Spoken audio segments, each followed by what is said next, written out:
Cindy is checking to make sure that we're live. Great. Okay, Okay.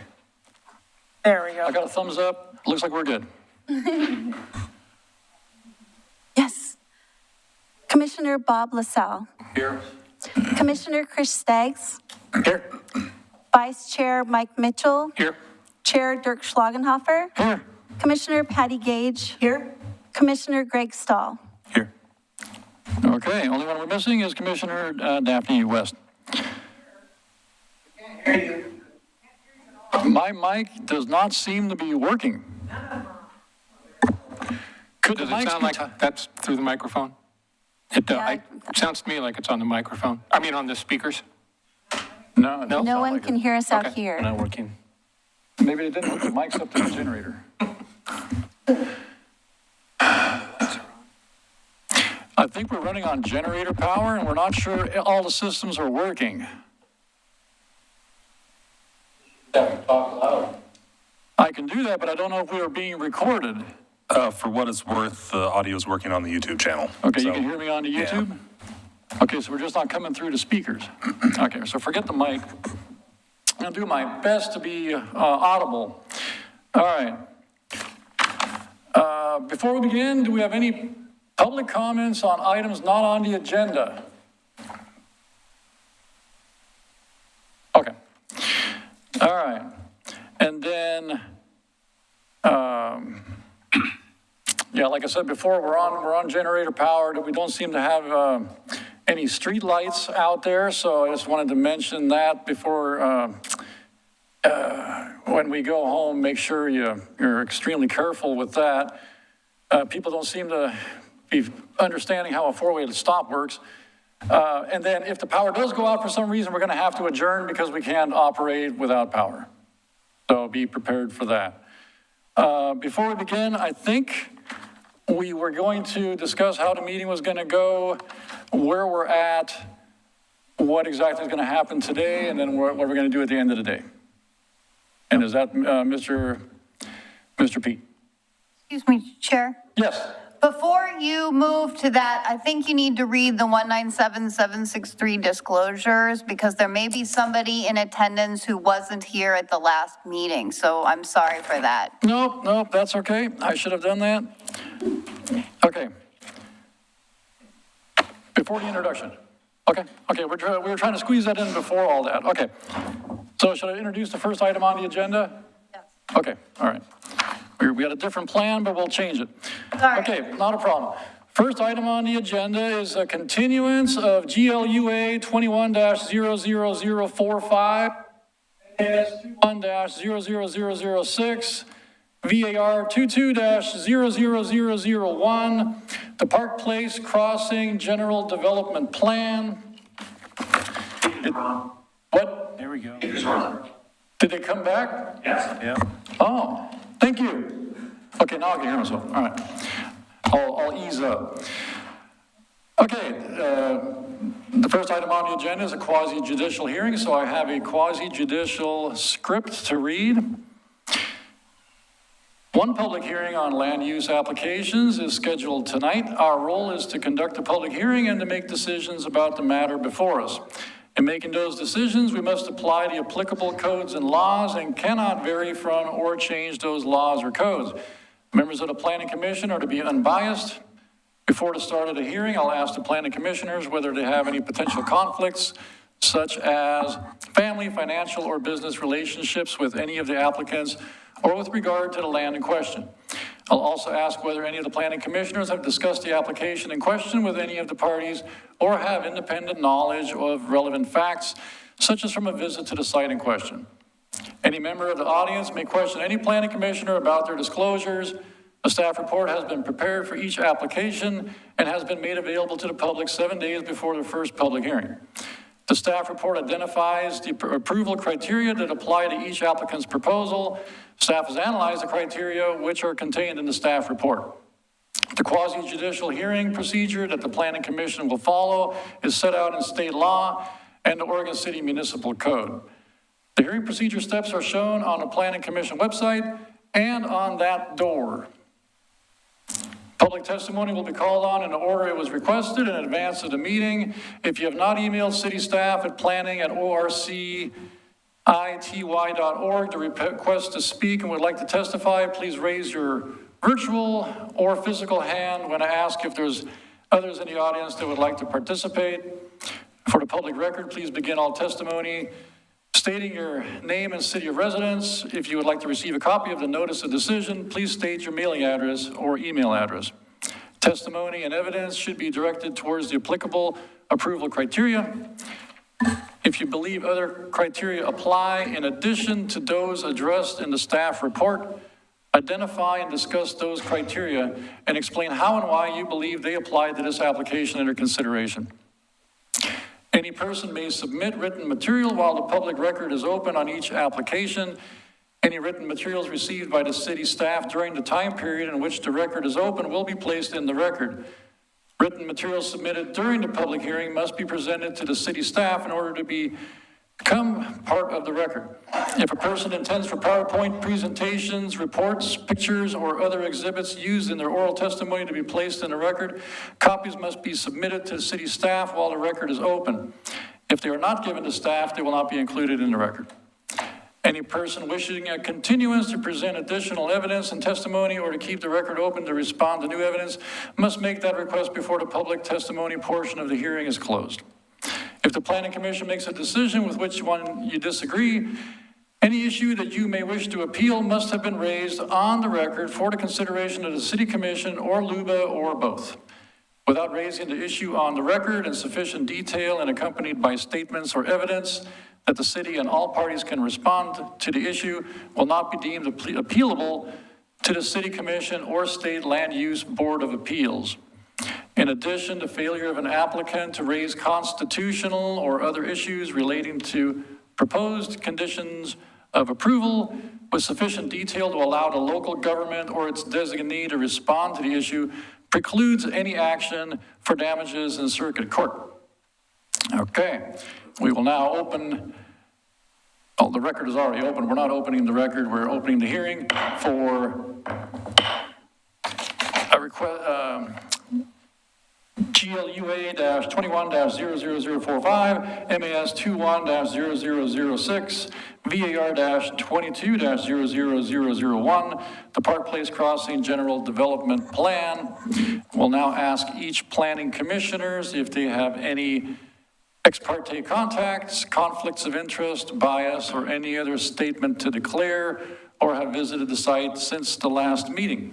I'll start on my left with Commissioner Stoll. Nothing's changed since the last meeting. No ex parte contact, no conflicts of interest, no bias. Okay, thank you. Commissioner Gage? No changes since last meeting. I did not go back by the site. No ex parte contact, no conflicts of interest. Very good. Commissioner Mitchell? No changes since our last meeting, and I did not visit the site again. Okay. And Commissioner Staggs? I have no ex parte contact, no conflict of interest, and I have not visited the site. Okay. All right, and Commissioner LaSalle? My ex parte contact remains as identified in previous meetings. Okay, nothing new since the last meeting? Nothing new. Okay, nothing new. And then as for myself, nothing new, no ex parte contacts, no conflicts of interest. I did not go back to the site. Would anyone like to question any of the commissioners about their statements? Anyone in the audience? Okay. All right. Then I believe we're ready for the staff report, which is Mr. Pete. Yeah, Pete Walter Pete will Walter. introduce the staff report. Good evening, Commissioners. Pete Walter, Planning Manager. It's good to see you again. Tonight's public hearing, I'm just going to briefly outline the procedures. My presentation will be brief. 1 second, we'll get it up on the screen here.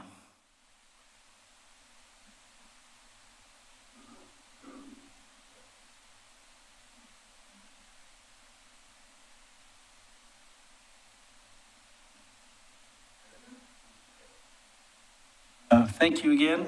So just want to bring us up to speed on where we've been. Speak closer to the mic, please.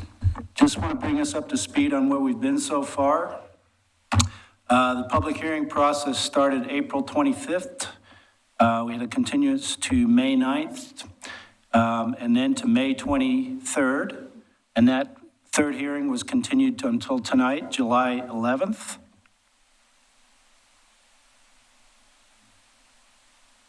Oh, okay, it's here. Sorry. So tonight, we're going to hear from the applicant. They're going to give a presentation in about 20 minutes. There'll be questions from the Planning Commission. Then we're going to be taking public testimony from anyone who wishes to comment. The Planning Commission will then discuss what's been presented, ask questions of staff, and then we'll request a motion from the Planning Commission to continue this hearing to July 25th, 2022. And staff will present updated findings on July 25th. But those findings will be in a packet. An agenda will be published 1 week prior to the July 25th hearing. This is a quasi-judicial public hearing process. It is subject to the state's 120-day land use decision deadline. That means the city must reach a decision in 120 days unless an extension is granted by the applicant. And so far, the applicant has granted extensions. The current extension is granted until September 23rd, 2022. If there is a notice of decision within that time, we will issue a notice of decision the day after, or 5 days, up to 5 days after the Planning Commission makes their decision here tonight. There's an appeal period that will run for 14 days from the mailing of the notice of decision. And if there is an appeal, the city has to provide 20 days notice of the City Commission appeal public hearing.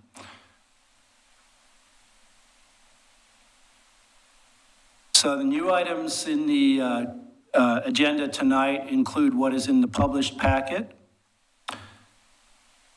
And that includes the applicant's plan revisions and additional information that they will be presenting tonight.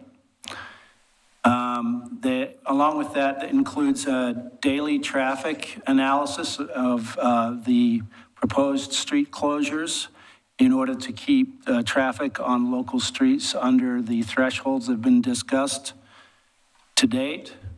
There is a memorandum from the Deputy City Attorney in the packet, but we will not be presenting that memorandum tonight. We'll be explaining that at a later hearing. That has to do with the case Baker versus City of Milwaukee. We have an updated public comment summary table, which is current through July 1st, which was when the packet was published. And we have copies of all written testimony that we received before the end of business on July 1st. What was sent to the Planning Commission this evening was all new public testimony received from July 1st through now. And that includes letters from Joanna Stram, a letter from the Oregon City Business Alliance by Ken Ziegler, a letter from Nick Vorosky, letters from Christine Kaczynski, and from Steve's, I hope I pronounced this right, Sagi, and James Nisita. Pete, Yes. I did not get Mr. Nisita's comments in the email that I received today. Okay. I think he emailed those directly to the commission, but if you didn't, Okay. if you weren't on I may that. have, yeah, I think I got that. Thank you. Okay. So the future hearing schedule, if there's a continuance tonight, agenda packet with new information will be posted July 18th, and the hearing will be July 25th here at 7 p.m. And additional public comments will be accepted through the close of the public hearing. So that's my presentation. Thank you. And we are not going to comment on the presentation. We will provide feedback and a recommendation that includes any of the discussion that we hear tonight in the updated staff report on July 25th. Okay. Thank you, Mr. Walter. And then, can you please, I know the 4th of July holiday was the reason the staff findings weren't ready, but can you explain why that date made the staff report not, the staff findings not ready? Because we couldn't have them. We received the information from the applicant fairly late in the process and did not have time to review it completely. We're also waiting for input from the Parks Department as well as want to make sure that we hear the applicant's explanation this evening so that we have we can properly respond to this. We're going to get comments from John Replinger on the traffic analysis as well, which are not yet ready. So there's some staff analysis left to be done. Okay. Yeah. All right, thank you. And then another question we had was, can we, after the applicant gives us his testimony, can we do public comments after that before we go back to questions for the applicant in case we go into a 2-hour question and answer back and forth and we don't want to make the people wait till 10 p.m. to talk? Does that work? Yeah, that's fine. Okay. All right, great. Thank you. Anything else from staff? No. Okay, then I guess we are ready to hear from the applicant, and the applicant has requested for 20 minutes, and we think that's reasonable. So whoever wants to come up, please state your name and city of residence. Thank you.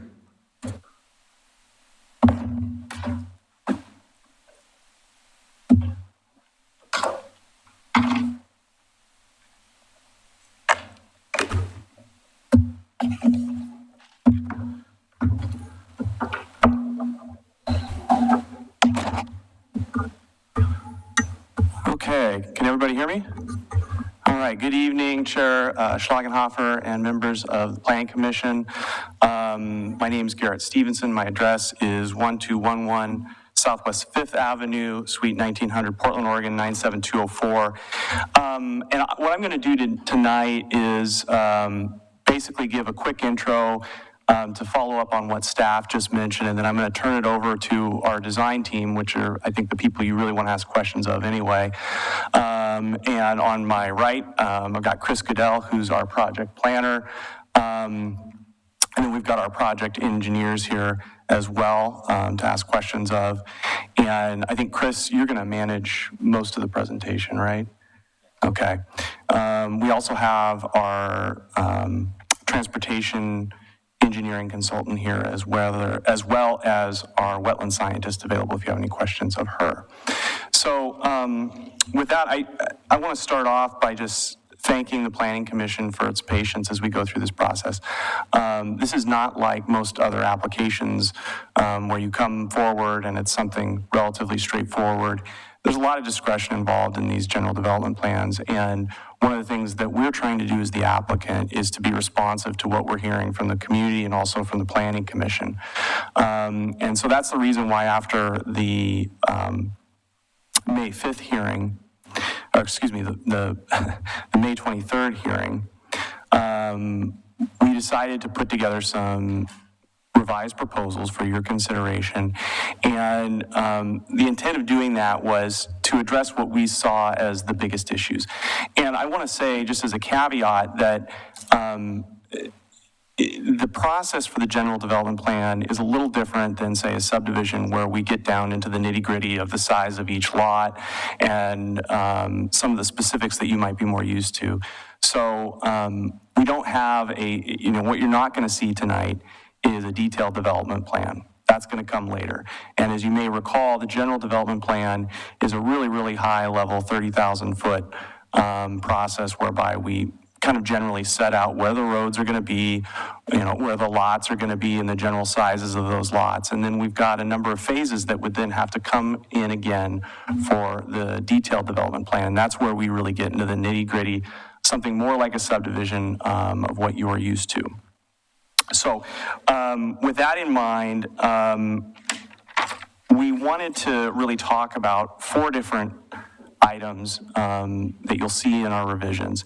The first is that one of the things we heard loud and clear from this plan commission is that it wanted to see how Holly Lane could be extended up to Holcomb. And so you're going to see some proposals for that tonight. The second thing that we wanted to address is comments that we heard from both the Planning Commission and the public about concerns about how the park land was laid out. Originally, what you had before you was roughly 4.5 acres, give or take 1/10 of an acre of parkland. There were some concerns about where that was placed. There was also a requirement from staff that we add an additional local street connector down to Livesay Road, Livesay. And we have now a proposal that slightly modifies the park area. The amount of parkland stays the same, so we're not changing that. But what we're trying to do is demonstrate how we can meet that requirement for an additional local street connection, as well as, perhaps reconfigure the park so that it looks, I don't know if it looks more or less like the concept plan in the, at least the graphics in the concept plan. But we thought that it was closer to what the Planning Commission wanted to see. And again, as you may recall, the intent of placing the parkland where we've got it is really twofold. Number one, we wanted to have it meet the concept plan as much as we could, but also we wanted to put it on a relatively flat piece of ground. I know it came up during the last hearing about, well, why are you putting all this parkland here and why not elsewhere? Well, the reason is that we want to make sure that the parkland is usable. And where we've got, yes, there's lots of slope out there, but where we've got it is a relatively shallower slope area. So be prepared for that. I've already talked about the local street connection to Livesay. And then the last thing that you're going to hear, and it might not all be in this order, but we wanted to talk about how we can limit traffic going through some of the existing neighborhoods out there. There was a concern about exceeding 2,000 average daily trips on any given local street. And so we sharpened our pencils and we're going to hear about how we propose to limit that going forward. A couple things I just want to sort of tee up. This whole area is a very, very large area, and it includes more than the 92 acres we're talking about within this general development plan. It includes a number of streets and, for example, the extension up to Holcomb, among other areas. And so what you're going to see are concepts based on questions that we got from staff and as well as this plan commission, showing how future phases, not within this general development plan, but in future phases could connect to Redland Road, also to Holcomb. I want to be clear, though, about what we're proposing. The proposal in front of you is for the general development plan within the boundaries that we're proposing it. We could entertain proposals perhaps to annex property that we own. By we, I mean the applicant. And one of those things we could talk about is the extension of Holly Lane up to Holcomb. But what is going to happen in a future general development plan as part of the South Village, I mean, we're kind of in this North Village area, are the additional road connections. But you are going to see some discussion about that and how we could make those happen in the future. So with that, I will go ahead and turn it over to Chris, unless you have any questions specific to me. Any questions before we move over to Chris?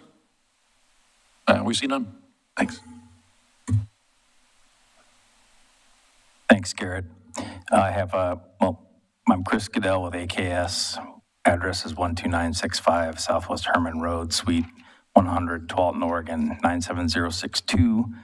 I have my associate Glenn Sutherland over here, and he's going to be helping me with our slideshow so I can concentrate on speaking with you.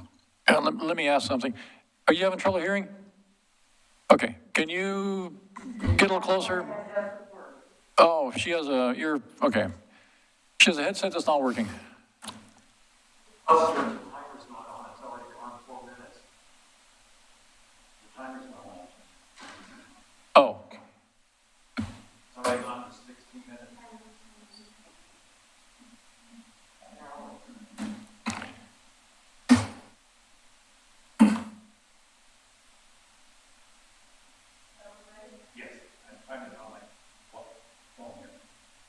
with the time?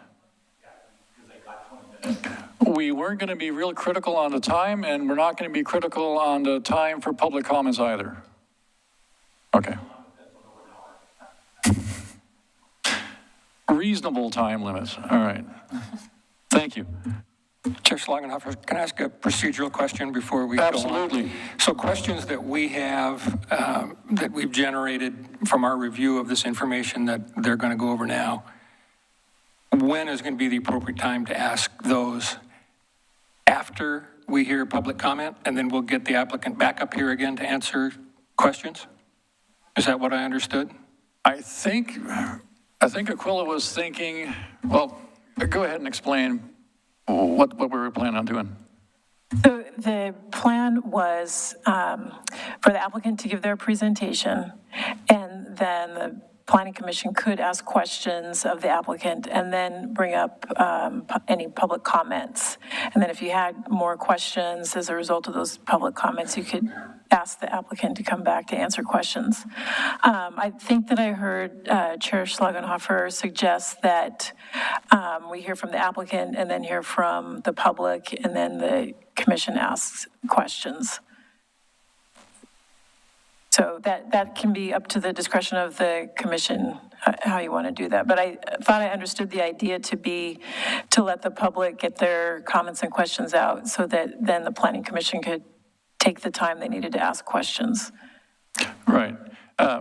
Was your question about, should you bring up all the things that had come up from your review of all the documents, or should that wait till the next meeting? No, my question was questions that I have specifically related to this slideshow that we were. Today's slideshow? Yes. Okay. And I think the point's well taken that we should give the public an opportunity before we get into our questions, because we know what happened at some previous meetings with regard to how long it took. Yeah. And we do want to let the public have their opportunity as soon as possible. So my suggestion would be hear from the applicant, hear from the public, get the applicant back up to answer questions. Yeah. Is the applicant open to that? Yes, that sounds fine. Okay. All right. Okay, continue. Did Thank this you. person get their hearing device so they can hear? Okay, thank you.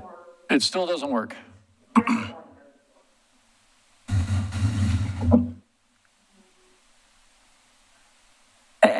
Apparently those are the only two we have. We'll just have to speak as loud as possible.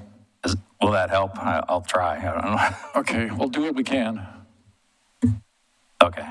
I don't know if it matters, but about 4 minutes or 3 minutes have clicked off the timer, but if you're not worried about it, I'm not worried about it. I don't intend to be that lengthy here.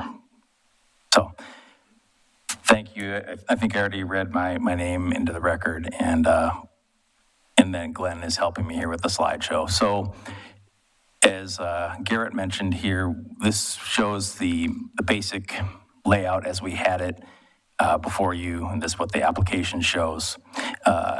It's in the location that's similar to what's shown on the concept plan. It's in a flat area. It's suitable for ball fields and recreational uses. Glenn, if you want to, there you go. So this update, we've talked with city staff, and there was a number of goals to accomplish with this revision. And I think the first was to provide another street connection to Livesay Road.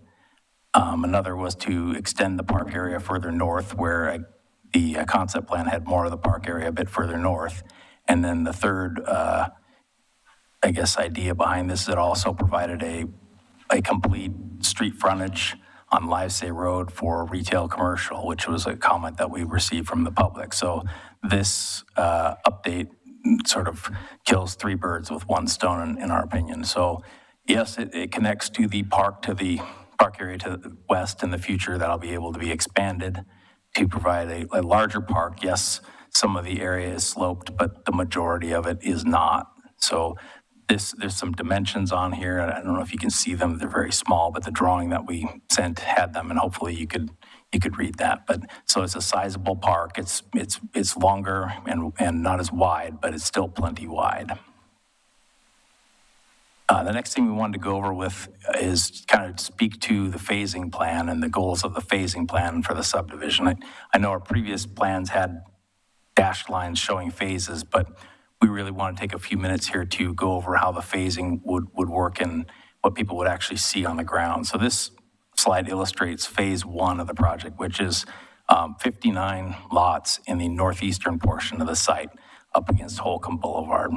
And so that it's all connected currently through Street A, which is an interim access to Holcomb.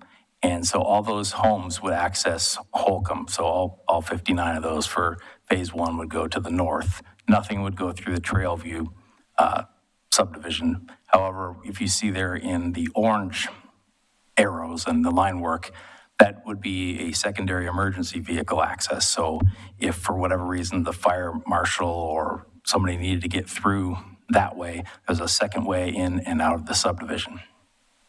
But regular passenger vehicle traffic would not occur through the Trailview neighborhood.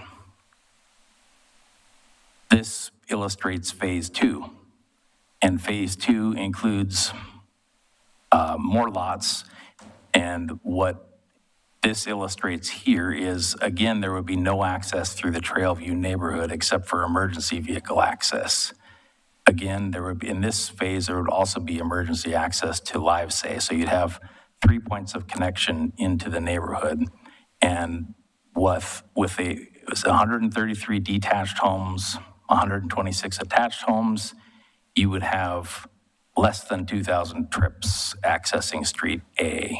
So that one of the goals that we heard from staff and the Planning Commission was to limit trips to less than 2,000 on a local street. So this shows how phase two would be under that threshold.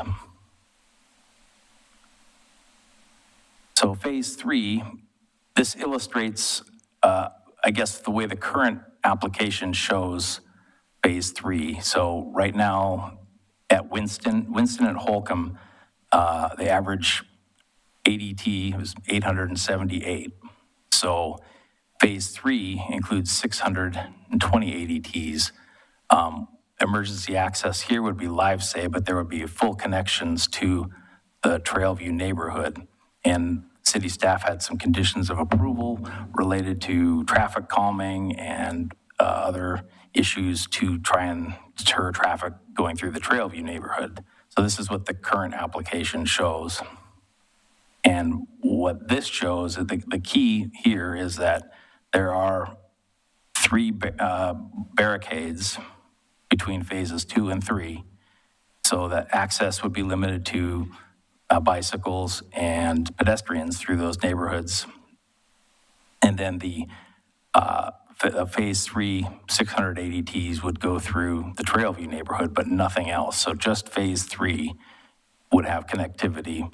And then at a future date, those barricades would be brought down and then full connectivity would be established. But initially, when all the connections aren't there, meaning the Collector Street to all the way Holly Lane, all the way to Holcomb and or to the south, that access would be just limited to those homes in phase 3. And this slide illustrates what full build out would look like, and it shows Livestream connection. And also, if you look, you can see a shadow plat going to the north to access Holcomb. And we have another slide here that speaks to Holcomb. Yeah, so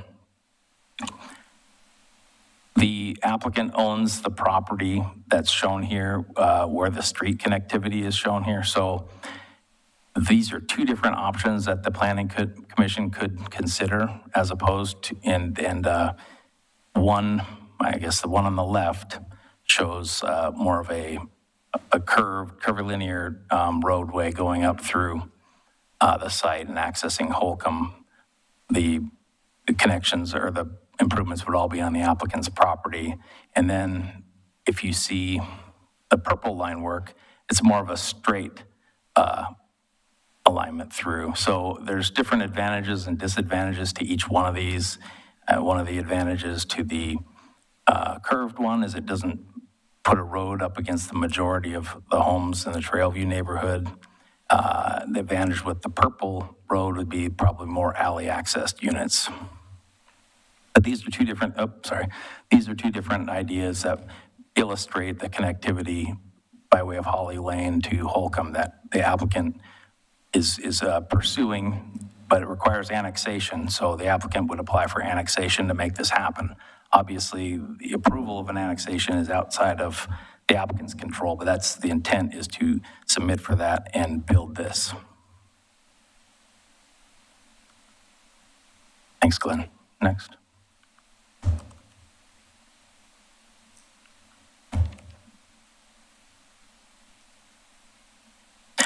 Oh, what, you blew past it? Not me. Oh, It's not working. okay. Thanks. That's where we left off, yeah. So this here shows the modified section of Holly Lane, which people have referred to as the pinch point. There's 80 feet of space available between the adjoining lots total. And your typical collector street right-of-way is 85 feet. That's just right-of-way. That's not actual improvements. That's the physical land. The improvements within are less than 85. So in this case, you have the same street section as the standard collector street. It's shown here in these different colors, but the only feature that is not included is the on-street parking for this one limited area because it doesn't have enough room to fit the on-street parking. So this improvement is a standard collector street with minus on-street parking, and it has curb-tight sidewalks for this limited section. And it has full, Glenn. Yeah. It has full bicycle lanes and sidewalks and everything. So this here shows the basic difference between the two. The top collector section is the city standard collector, and the bottom is the modified collector. So you can see that it's basically the parking lanes on each side are what is the general difference, that and the curb-tight sidewalks. So you can achieve basically the same amount of connectivity by way of pedestrians, bicycles, and vehicles with this modified section. It's the same. The only thing you're missing is the parking, which there's no lots right there, so it really shouldn't affect having a minor amount of on-street parking omitted from this small section. And then this slide shows the three different connections to the south. It shows as envisioned by the concept plan, it shows Holly Lane in blue, Swan Avenue in green, and then Livesay in purple. And currently the applicant's working with the city and county staff. I think we have a meeting tomorrow with the county and city engineering staff to talk about the Holly Lane connection to Redlands. So we're conducting feasibility work consistent with the city's CIP list to establish that connection to the south. But these other two streets are options as well. One of the things that we heard at the last hearing was we talked about different lot sizes and home types and alley accesses to homes and how that would be achieved, and in certain areas where alleys didn't make as much sense, so we didn't have them included. And this map here is really to show that. So basically, the perimeter lots here, the ones that are affected by topography, are the lots that would have your front entry garages. The ones shown in pink here are the lots that would all have alley access. So there'll be, and it's all the lots that front on Holly Lane. So you'll have a really nice facade appearance as you travel through the neighborhood here. So that's really what the goal was here, is to have the bulk of travel going down the collector street. We'll be looking at front doors, porches, and that kind of stuff. And the garages would be in back. So I know there was other materials that we submitted, and to the extent we thought maybe it made sense to go over questions that you had regarding those other materials, if you do have them. This is what we wanted to show you here based on what we heard. And I understand that the next step is for the public to testify again, and then you'll have questions, and we'll be happy to answer them. Come on up and talk with you. So, Garrett? Yeah, since I would just say that if I understand that we want to save the bulk of the questions for after public testimony, but if you have clarifying questions just about the images and graphics and what you're actually seeing, I think we're actually under time, shockingly enough. So if you have a few clarifying questions or you didn't understand what we were talking about for one reason or another, I'm happy to answer those, or Chris can do that right now before we sit down. Okay. Looks like we have one from Commissioner LaSalle. Yes, what phase, you showed now the Holly Lane extension connection to Holcomb Boulevard through that property there. What phase do you plan to build that part of the Holly Lane extension? Here, Glenn, can you go back to the slide? Or do we have? Can you go back? I think it's...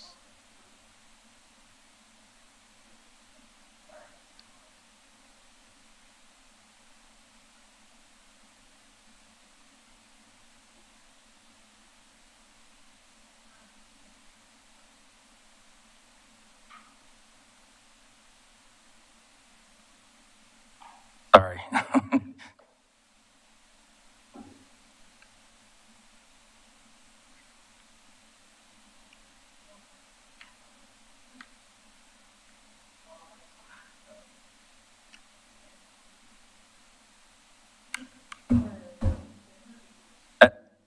Sorry, Aquila, that's okay. I wanted to illustrate it here, but if you just leave that up, that may be okay. So the goal is to submit the annexation application right away, assuming this application moves forward. So submit the application as soon as possible and make the connection as soon as possible. If everything goes through, they would make it right with all the other phases. But worst case is that it would be before any local street had 2,000 average daily trips on it, which is somewhere between phases 2 and 3. Couldn't you go to the county instead of waiting for an annexation? We're meeting with them tomorrow, and we can talk about that. But typically, there's not a very good process to build a road within the county that's going to be a city road. So there's some technical issues with that, and I don't think it's completely straightforward. But if we could do that, I don't think that's a problem. But I think we're going to talk about it tomorrow. More typically, you would see it annexed and then go through the city process. We're assuming worst case, it has to do that. Yeah. Okay, thank you. Any other questions? Okay, nothing yet. We'll get back to you a couple hours. Thank you, Chair. Thank you. Okay. Before we get to the general public, do we have any representatives of a recognized neighborhood association or government agency? Okay. Looks like we do. We'll give you 5 or so minutes if you choose to testify.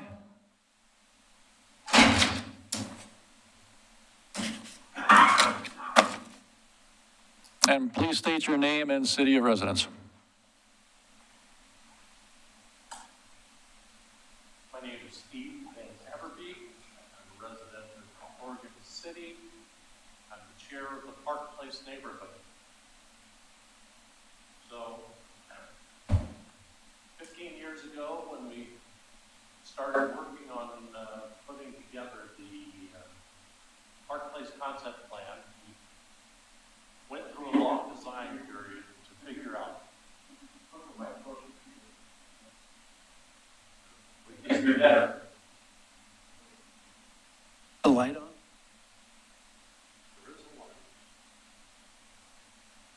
Speak closer to the mic. Maybe this will work. Yeah. Okay, try this again. Steve Van Haverbeek, resident of Oregon City. I'm the chair of the Park Place neighborhood. So 15 years ago, we worked hard to develop a Park Place concept plan. which included this area that's currently under development, under consideration. But with this part, it's has the issue that it only connects to Holcomb.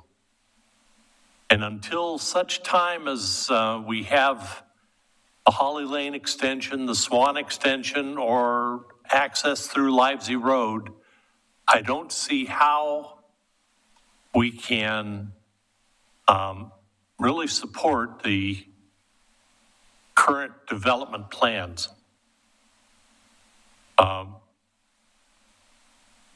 It looks like everything that is going to allow those extensions will require further annexation.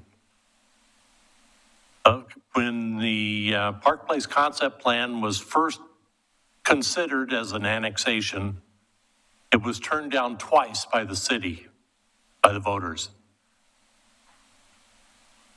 I wasn't one who voted against it, but there was too many of our neighbors who were not thrilled with the concept of having all this traffic in our neighborhood. We still have the issue that there's going to be too much traffic at Holcomb Redland, and that's going to cause another bottleneck just trying to get out to 213. So I like the idea that with just a few annexations on property that is currently owned by the developer, we could get the Holly Lane extension. So if that can happen before development, I would be in favor of it. Thank you. Thank you. Okay, I don't believe we have any other member of a government agency. Okay. All right, I'm gonna do these in the order I was given them, so hopefully I've got them in the right order. All right, I believe the first person is Jan Grady, and then I think we may do two at a time, and then we'll just go in the order I call them. So Jan Grady and Becky Gray, if you could both come up, but we'll start with Jan.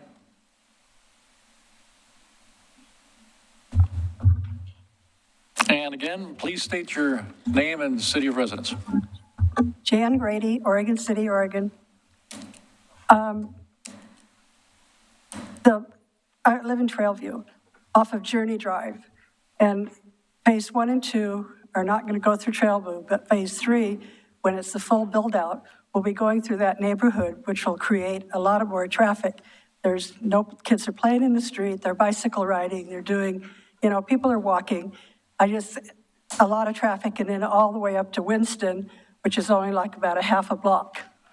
So there's still a concern for that third phase where it's full build out and all that traffic. And then at the pinch point, I was curious, for emergency vehicles, is that taking away from the road, the sidewalks, or the bicycle lanes? So there are going to be safety issues there at that pinch point with people walking, bicycling, or emergency vehicles. The other thing about emergency vehicles is the fire department and police resources, when all this is built out up there in the Park Place area and all the other areas around Oregon City, what is happening with the fire and police resources? Is there some proactivity going on to expand those emergency resources? We saw here over in Gresham where they didn't have enough fire equipment to handle 2 fires that happened at the same time, nor police resources. So you have a big build out up on Beaver Creek, another one on Maple Lane, Park Place, and other pocket areas all around. And are we going to have the resources to handle any kind of emergency? Thank you. Thank you, Ms. Grady. Thank you. Sorry. Okay, and now we have Ms. Gray. Good evening, and thank you for letting us speak tonight. My name is Becky Gray. This is my husband, Stephen Gray. Can't hear you. Tom is having trouble hearing you. Is that better? Okay, I'll try to talk louder. My name is Becky Gray. This is my husband, Stephen Gray. We live in the Trailview neighborhood at 16300 Trailview Drive. And we've lived there for 19 years. We are an original homeowner. We're here tonight to talk about number one of ICON's rebuttal to issues that were brought up regarding the extension of Holly Lane to Holcomb Boulevard. I'm a visual person, so I brought this so hopefully you could see it as well. I have a copy of a map that I got from the Oregon City website that shows our lot right here and the next 3 lots that are next to it. Please notice, all of these lots, as well as the one that they talk about wanting to annex, are all part of a geological hazard. Okay? We have a retaining wall, and the retaining wall goes at least, I would say, halfway down Trailview. That retaining wall is 12 to 15 feet higher than my property line. So if the road were to go through, the road would be above me and I'm down here.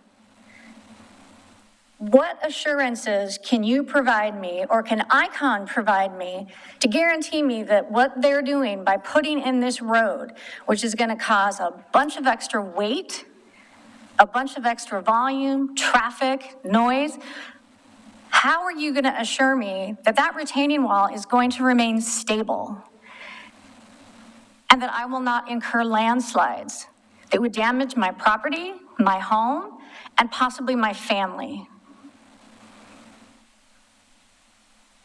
So I would definitely like a response to that.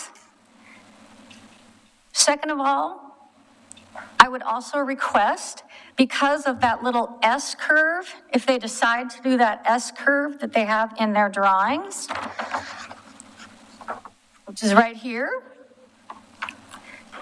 if somebody were to lose control in that S curve, as we all know, there's lots of idiots driving around cars these days, getting drunk, distracted.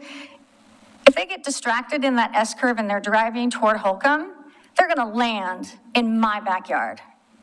They're going to go careening. And again, they're going to go down 10 or 15 feet into my backyard.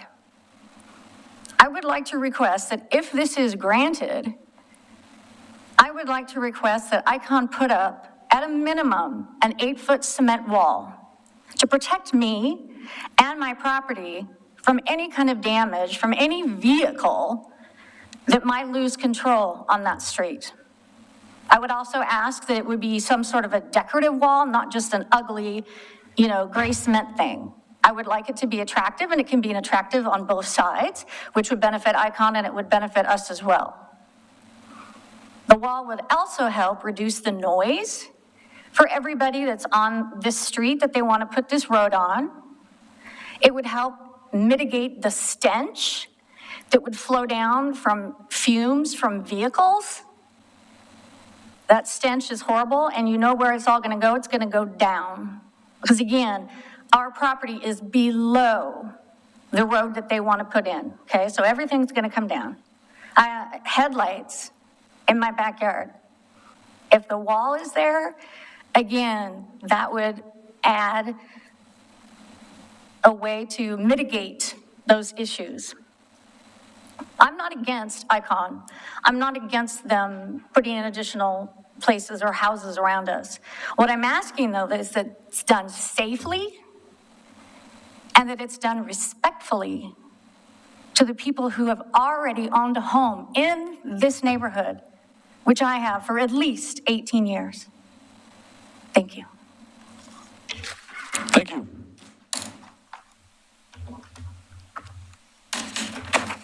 Okay, next two is going to be Mr. Steve Sagi and Ms. Christine Kaczynski.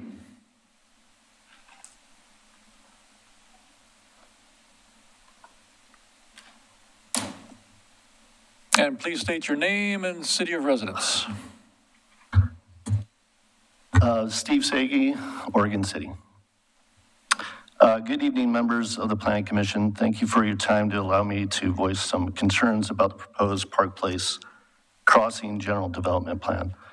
Just want to say that at first I wasn't against the proposed development. However, when I found out that the through street to connect to Redland has been removed from the equation, at least for now, that raised a couple red flags with me.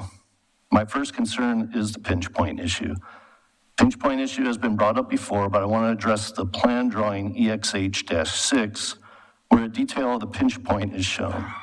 A typical collector road is shown that is 85 feet wide, whereas the proposed modified collector street is only 57 feet. That is a difference of 28 feet. They are proposing it to be 1/3 smaller than the city's standard. There's a reason there are standards for roads, and this proposal clearly does not meet the standard, and it's not even close. Matter of fact, it barely meets the width needed to be classified as a local road of 54 feet. To compound the issue at the pinch point, there will be a slight curve in the road as seen on EXH-5.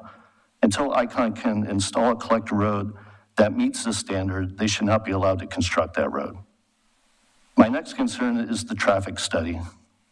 Was the traffic study performed considering all the other nearby new housing developments? Between the 100 new homes about a quarter mile east on Holcomb, the 120 plus homes currently being built across the street on Holcomb, and the proposed almost 500 houses to be built in the new development, that will add about 1,400 cars. I'm averaging 2 per household.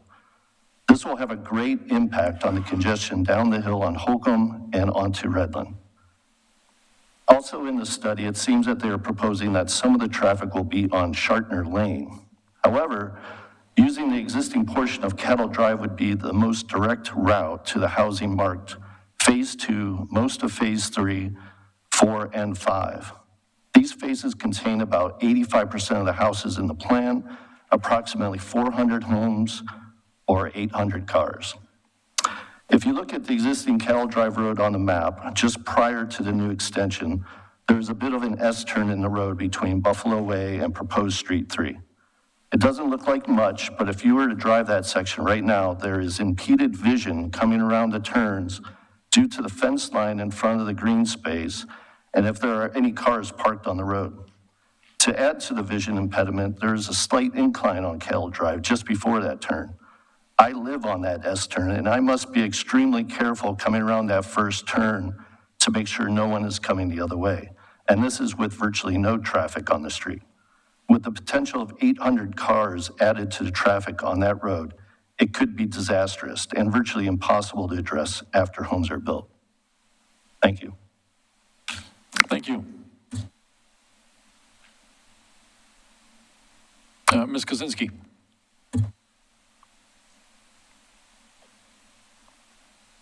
Ready? We're ready. Christine Kaczynski, I live on Holly Lane. If the city approves this plan as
Must have found the problem. But it also said 2,800 people, and there were, the amount of town I saw, I was out hours, way more. I wonder if that's people or residences. Yes, that might be residents. Oh, yes. It said customers, I think. Well, I mean, a customer is a house. A house, not a- yeah, maybe so. Yeah.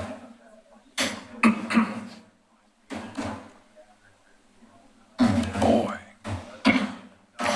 Do you know what happened that caused that power? No, probably I would guess just a load from the air conditioning and transformer. Probably Usually doesn't.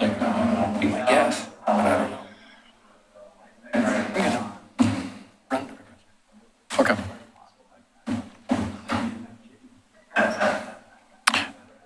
Did the mic, yeah, mics are back. But I imagine we're not recording. Last time our air conditioner went out, other time we got it up and going again. My wife was panting, and I was panting.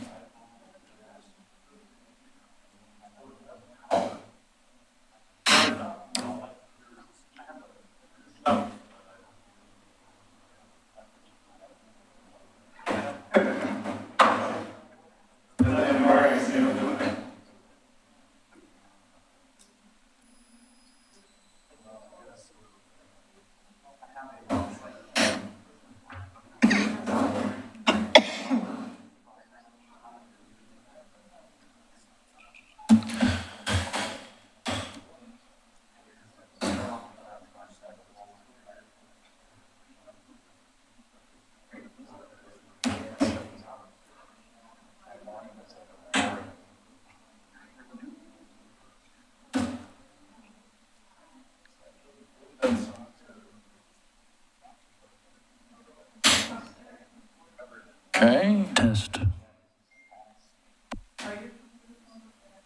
Our screens are on. Test. Says we're on break.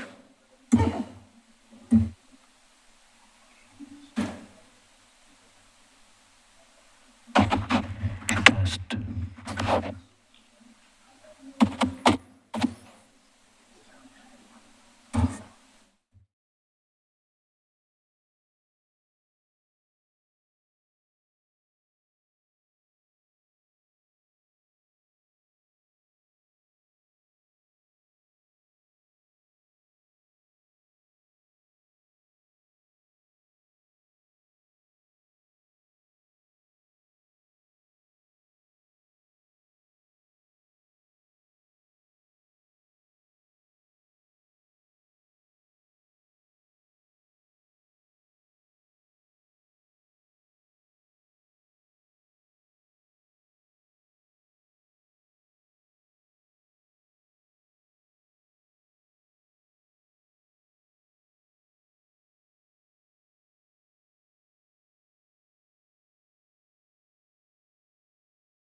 We have power, and we will continue with Mrs. Kaczynski. I apologize for that. Okay. Christine Kaczynski, Holly Lane. If the city approves this plan, it will not meet its comprehensive plan. It will not meet the DLCD Dogami Landslide Hazards Land Use Guide for Oregon. It will not meet the FEMA Natural Hazard Mitigation Plan, nor statewide land use goal to protect people and their property in hazardous areas. The city does not meet goals 1, 2, 6, 7, 12, and 13. Oregon City has been derelict in approving development applications where the people could possibly be financially devastated should they have a landslide on their property. Oregon City's been working on the Park Place concept plan for almost 20 years. In those 20 years, what has happened? Do we have a better transportation system? No. Do we have a landslide policy? No. I asked this city 3 times to go to Salem and hammer out a plan where the people, hundreds of thousands of people in this state, have protection from a catastrophic landslide. That didn't happen. Nothing's been done to protect the people. Nothing at all to come up with a transportation plan allowing the people of Park Place to exit directly onto I-205. The city continues to approve transportation plans which put people, their families, and their small children right into harm's way. This is not appropriate planning. It is unconscionable, and it's a travesty to the people. In the previous meeting, I turned in a message to the commission from Scott Burns. I hope you read it. If not, you might want to feed it, or see it. Sorry. Scott Burns, professor of geology at PSU, has always offered his services to this city free of charge. So I am requesting that the city consult with Scott Burns, because you talk about roads, you talk about Holly Lane. Holly Lane's had lots of landslides. The people have been out hundreds of thousands of dollars. Why haven't the roads, the Holly Lane extension, Holly Lane, Swan Road extension, Morton Road, which is going to collapse, why haven't these roads been studied? They were never studied on the preliminary geological a test done by GRI many years ago. So I am requesting the city to bring in a consultant, a geological engineer, that is going to go over these roads and say they are safe. Because I can tell you the one on Morton Road, and Scott Burns says that if things aren't done correctly at the intersection of Holly Lane and Redland Road, it may just collapse. I put in some demands from the Holly Lane homeowners. The city should approve this development if the city should approve this development as currently planned. The city will be liable for all and any landslide destruction to homes on Holly Lane. If the city puts the liability on the developer will then post bond for damages. The city is to have a landslide fund for landslide losses only. The city is to protect Abernathy Creek, provide safety for the creek and the fish. They are to protect Newell Creek Canyon on both sides of Holly Lane, and to protect the small animals and wildlife in the canyon. The city is to have a program to keep garden chemicals out of all creeks. And finally, if the city approves the Park Place crossing as currently planned and fails to protect the people of Holly Lane, then the city will meet with all Holly Lane homeowners to set capacity limits for traffic on Holly Lane. This may also call for no turnaround at the intersection of Holly Lane and Maple Lane. Additionally, the city will be kept to no more than the addition of 1 lane on Holly Lane for the safety of the people. Better yet, the city will not use Holly Lane as a freeway. Rather, the city will finally build its own freeway, or it will finally build the grade-separated intersection at Highway 213 and Beaver Creek Road as was previously planned, and the finances were in place to do this. Thank you. Thank you.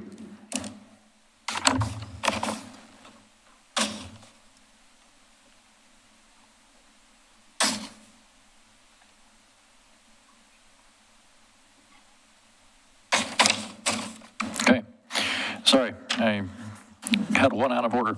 Okay, next we have Mr. Kent Siegler and Mr. Tom Grau.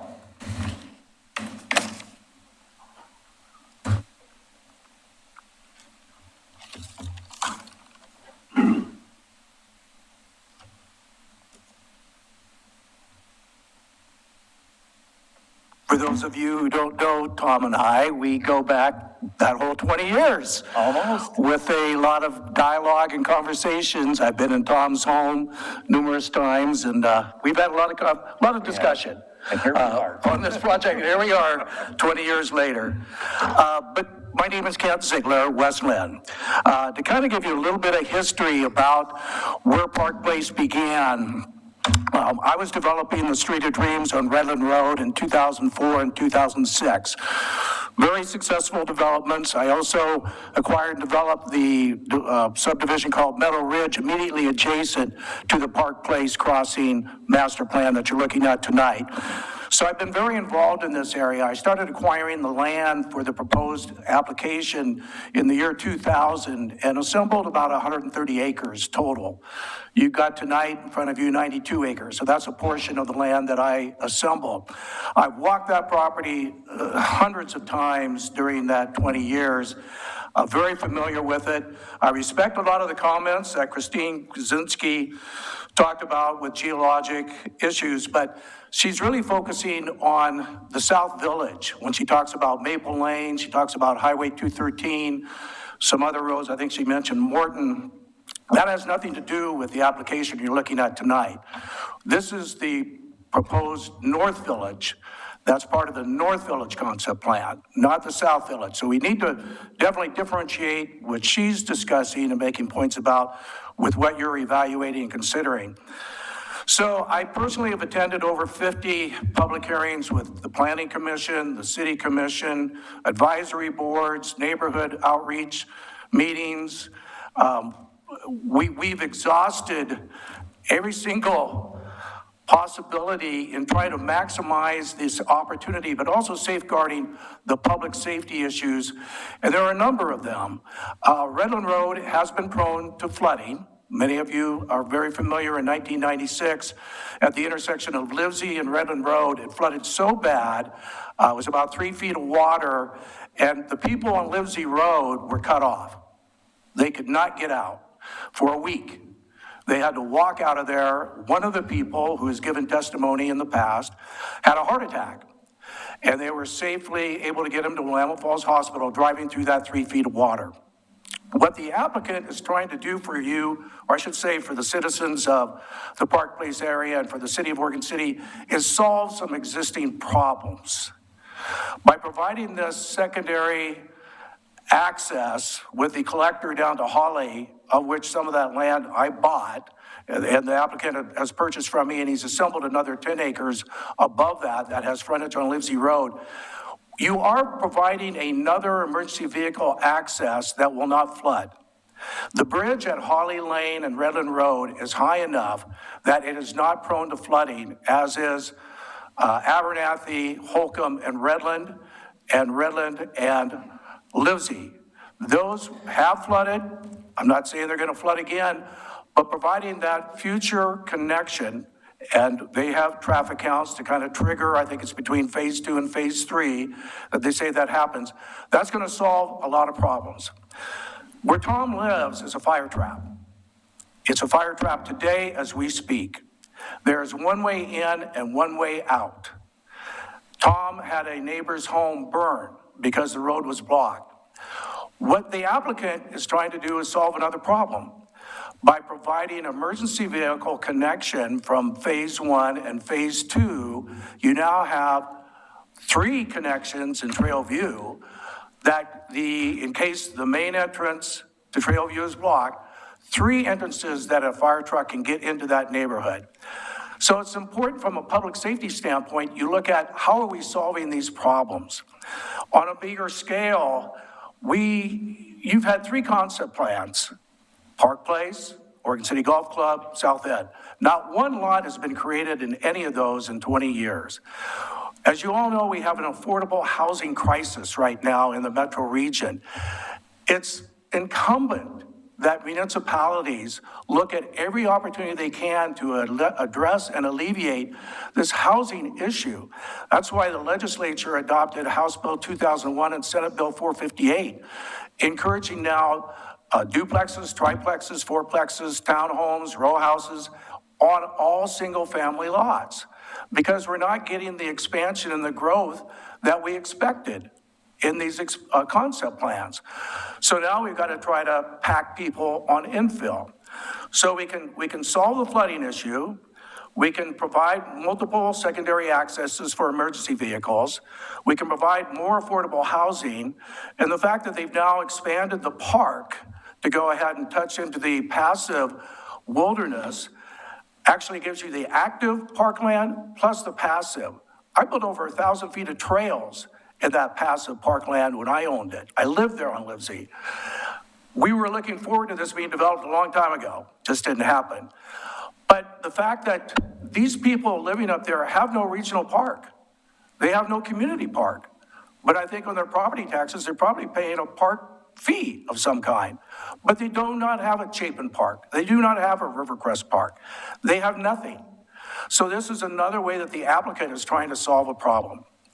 I've used my time up, I'm sure, but I just feel the time has come. We've been dealing with this for 20 years. All the geologic issues are going to be addressed by people with a lot higher pay grade than most of us sitting here. That's what they're trained to do. Trust the certified engineers to be able to come up with the proper reports, the proper analysis, whether it's traffic, geologic, wetlands. People are trained to deal with these things. Trust them, and they'll provide you a very good project that the city and the community will be very proud of. I'm speaking as an individual, not on behalf of the Oregon City Business Alliance, but we did submit a letter from the Business Alliance asking that you approve this project. Thank you. Thank you. Okay, Mr. Guile. Tom Guile, Oregon City. I know you've never seen me before. Hey, I just wanted to say to Kent, you know, when you and I are up here, we don't need microphones. Everyone can hear us. Our voices really carry. All those 50 meetings that Kent and I went to, we were there at all those meetings, the charrettes, all that. As you noticed tonight, no newspaper to give you, no prepared comments or anything like that. I have been taking notes at the back because I wanted to make a few personal comments. First off, I don't envy you. For the last week, I've gone over all the 1,800 some pages. I remember as a planning commission going over a few small pages. You guys had a lot to go over, and I'm not sure how much detail you really looked into all that. It's a lot, and it's probably the one that creates those big manuals that they're carrying around right there. I was looking at those, would make great bricks. Anyway, you guys have heard so much from all of us, from me, from so many people about the pinch point, about Trailview, about everything you can imagine, the slide areas. Traffic being number one, I think, for most of us, even though they say they won't open Trailview right away, it's still going to be eventually a cut through for people who don't want to travel all the way up the other side. I was thinking that, and you've heard me say it before, that it was 19 years ago this July that I moved into my house there in Trailview. Kent's right, there was a fire. The house next door to me burned down. But it wasn't that we couldn't get out. We easily could go around the backside. What happened is the fire trucks came in, and we've got a wide road, and they parked like this, and the ambulances are there, and the news, Channel 2, Channel 8, all of them were there, and they all parked like this so no one could get through. But any of us who wanted to could go back around and come out the other way. But on that 25 days after moving in, I think I've told you before, a young lady from one of those homes up there, those 3 homes that are in the unincorporated, or they're in Clackamas County, they're not annexed in. They were the ones who brought me a brochure. And on that brochure was a design by Kent Ziegler of how the whole plan was going to unfold. And at that time, the road was going to come through the forest and right at my house. So I called Ken over. He's right. He's been at my house a few times. But actually, I looked at this. I've had Alice Norris, Doug Neely, Dan Holliday, and Denise McGriff, plus a few others. Recently, Aquila and Daphne came over. The road that Kent and I tentatively agreed on, Kent said, yeah, I can see this. It was going to come down at an angle to the pinch point. But now I saw the new map where it goes straight up and down. That would put it, as Ms. Gray said, right directly behind all our homes. When Syntex placed our homes, they put them back on the property so we'd have front yards. So most of us, my bedroom is 30, 35 feet from where that road would be. And where hers is, she's got a road up here and her house is down here. As the property goes down, I have a wall that's 9 feet tall and the roads be down below me. So all the lights right there at the pinch point would be shining at me as they come off the side roads. And that even the state came over once it was built for geology reasons and checked, because Syntex put huge boulders there and they made them fill it in so the wall wouldn't collapse. My point of all that is having a road that goes straight up and down. First off, I know that we've been concerned about having as many homes squeezed into this area. That's why the 1,800 square foot lots that they're proposing. But this going straight would remove 6 or 7, I think I counted. I didn't see the map up there. But that straight would eliminate many of those homes that they currently need. And those were the 5,000 square foot lot homes. So if they, I would plead with Icon, please put the road back to where it was on the curved area, because that also is a straight line for speeding. No matter what we put the speed limit at, we know on Holcomb and other ones, people aren't going to follow that speed limit if it's a straight line. I used to drag race out of PIR, and I know how to go fast on one of those straight roads, but people do too. I mean, that's dangerous to make it a straight line, because people are going to want to get out of those areas and go straight up, or they're going to come in and go straight to that pinch point. We all know there's a pinch point down, we all know there's a pinch point down below by Steve's Market, that there's been a couple deadly accidents there because it's a sharp hairpin curve. We've also had accidents on the curve on Holcomb up by the Holcomb Middle School. So here we're going to put in another curved kind of road at the base of that pinch point. That's a concern, because people coming, whether they're coming down the curved way, the diagonal road through the Park Place concept, or crossing, or straight, they're still going to come to a point where they have to turn. My phone went out.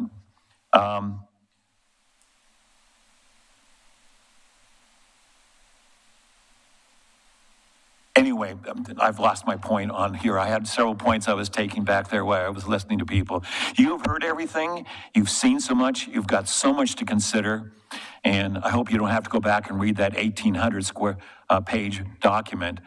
But I would really plead with you, if you think that you're going to go ahead with this, no matter what the traffic, no matter what everyone said to you, to consider that road, that Holly Lane extension, to not take out those other homes against the ones that back up against the Trailview homes, and make it at the curve road so people will slow and go meandering down through that area rather than just a straight speedway down to that pinch point. I thank you for your time. Good luck with your decisions. It's not an easy one. I'm glad you're there and not me. Take care. Thank you. Okay, two left. We have Mr. Brandy Poindexter and James Nacita.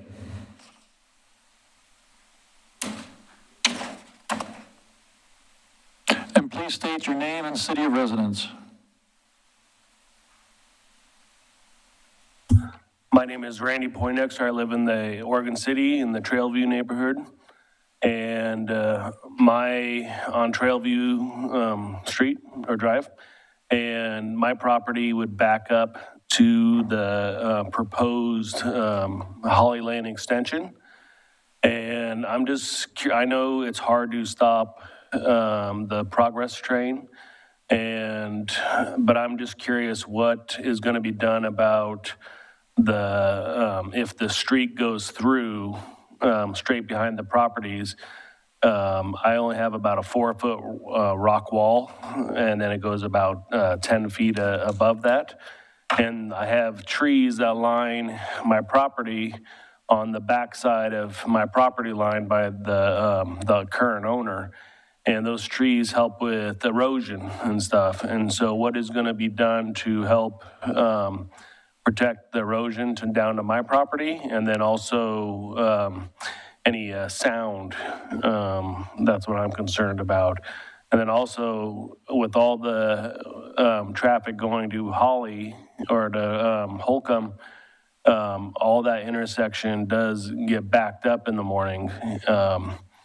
And during the phase 3, when they open up everything, and I know that everybody will, or not everybody, but a good chunk of the people will be going through the Trailview neighborhood, just because it will be a little bit quicker shot, even though there is some more windy streets through there. And I'm just concerned because even though my children are grown, there are a lot of children that play there. That's pretty much all I have, and I'm just want to know what's going to be done on the safety factor and my personal interest, my own property as well. Okay, thank you. And just to clarify, your yard is lower than the proposed road? Correct. Okay. Approximately 12 to 14 feet. Okay, thank you. Mr. Nacita. Thank you, Chair. Schlagenhofer, James Nacita, Oregon City.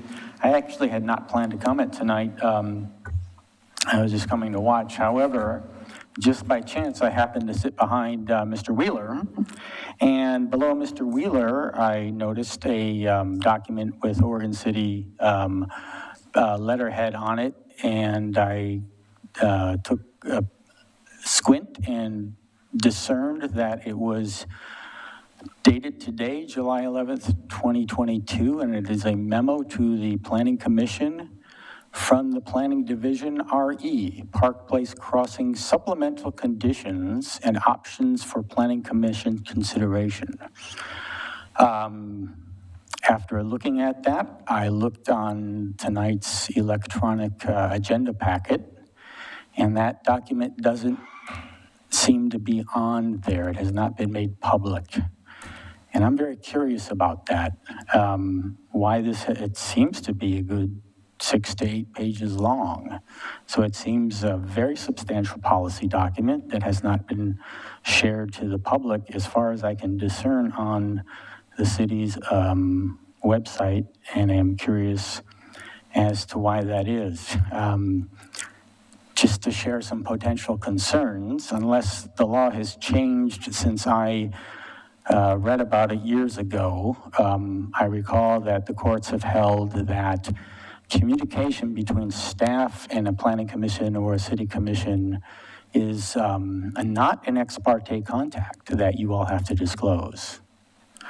So what that means is, at least theoretically, there could be this whole parallel process between the public hearing and a lot of information being recommended and shared that is not made public and is not ex parte contact. Here's another concern I have. An applicant or any party's communication with staff is also not ex parte.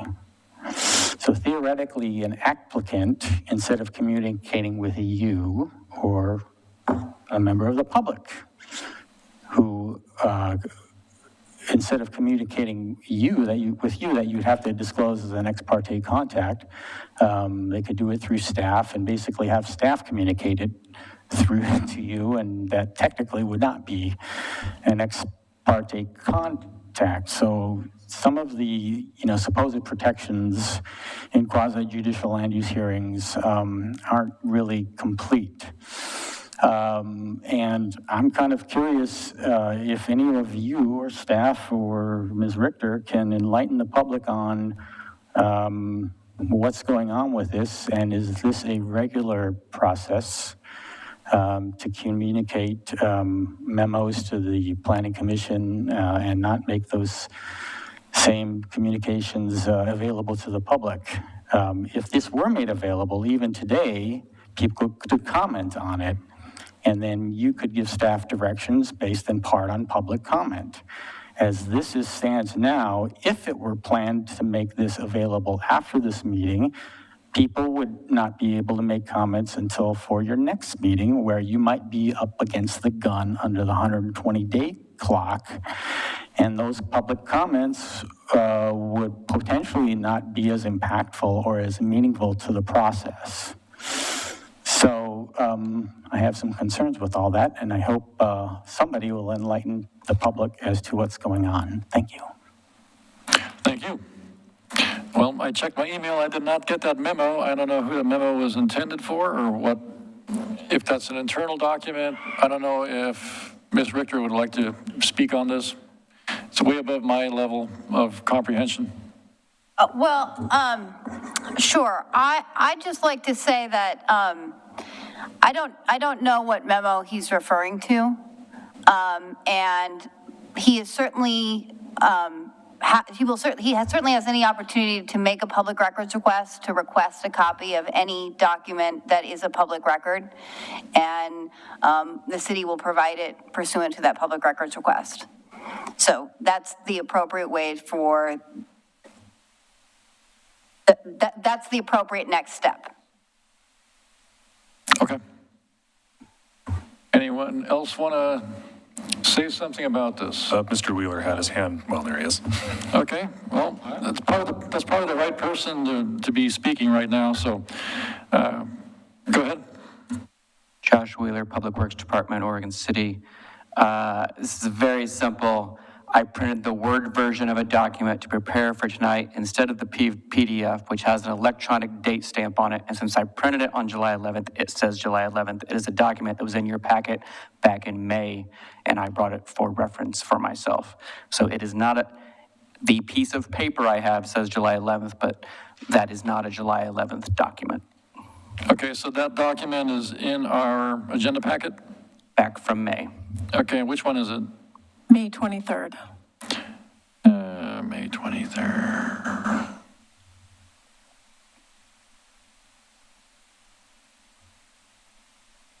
It's titled New Staff Memo Regarding Revised Conditions of Approval with Exhibits. It starts with the word new? Starts with the word new, correct? I don't see it. Staff memo, no.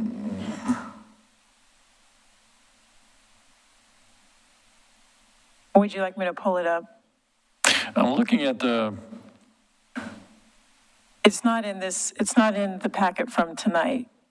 You'd have to go back to the Planning Commission meeting from May 23rd. oh, geez, okay, yeah. Okay. We have not written a new memo.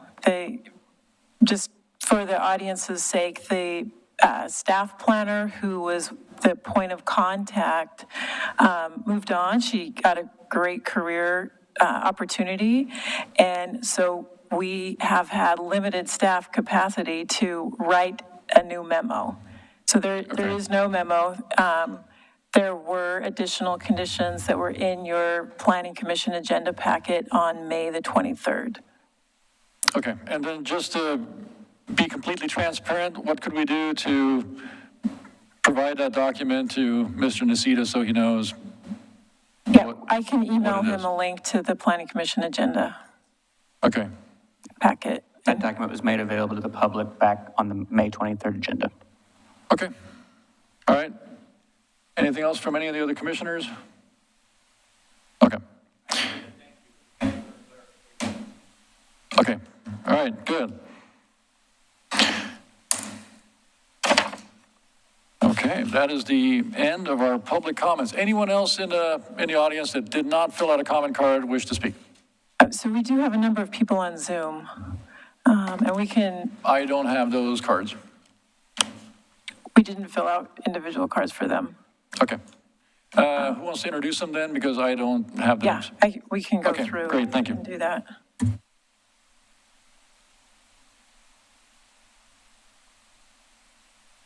Yeah, why don't you pull up so I think what we'll do is just kind of call their name out based on what's on the screen and see if they, ask them to unmute and see if they have a comment. So we'll start with Big Guys Talking Tool.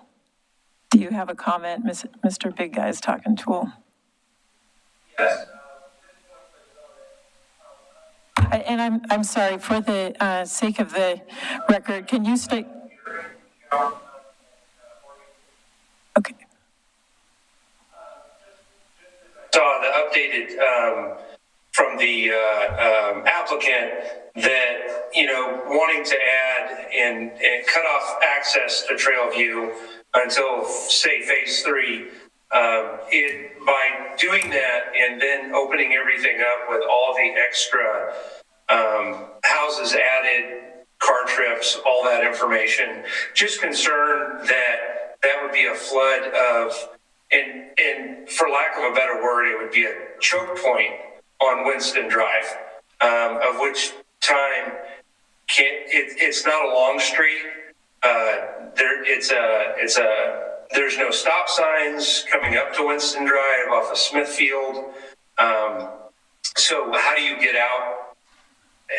Everybody's going there. People get frustrated. There's road rage. So it sounds like there needs to be real thoughtful construction done prior to opening up maybe even phase 3. Phase 1, it's going to go out a completely separate way. Phase 2, still no access to Trailview. Phase 3 doesn't happen until there's actual roads to get out of phase 3, and not using existing.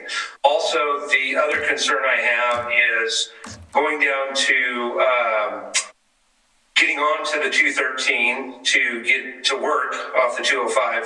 I've almost been backed up to where there's not 2 lanes necessarily to turn left onto 213, and I'm trying to think that's Redland. So if I turn off a Holcomb onto Redland, then I'm off of Redland, I'm supposed to turn left on 213. It's nearly impossible a couple of different times for me to even get lined up. And then it's 1 or 2 lights. So if you add 800 cars a day, 1,000 cars a day, even 500 cars a day, and half of those, that's an extra 200. You know, you put that 200 in 2 hours, that's 100 an hour. That's, even though it's a smart light, there's a lot of people coming down 213. You don't even get to turn right off of Holcomb onto Redland. So I don't know if any of that's been addressed down at that choke point, but I feel like all that needs to be addressed to get this throughput so that we can build these houses, so that we can put this infrastructure in, so that we can get more affordable housing. So thank you for listening. Thank you. We have another public comment. Can we do that one before we go back to the online ones? And it looks like Mr. Mark Hullett Bennett. Okay, excellent. Come on up.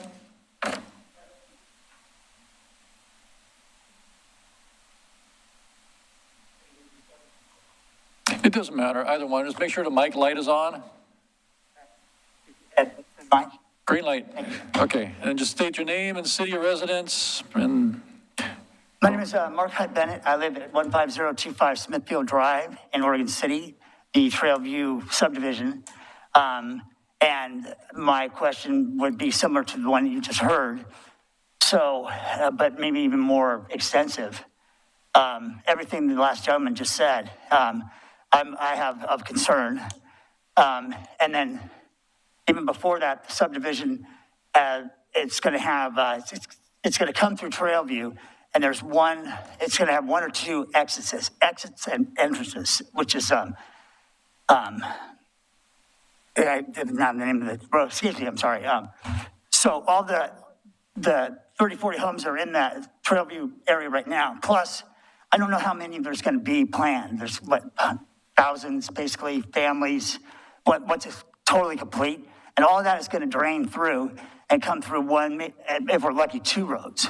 If it's 1 road, it's going to be a bottleneck. People park on both sides of the street, and it's going to contribute another traffic situation that the last gentleman just talked about. I'm out of breath. So that's a big concern. The traffic. There's kids playing in the road and stuff like that. As it is, people speed through the street. I've been there for 20 years, same house.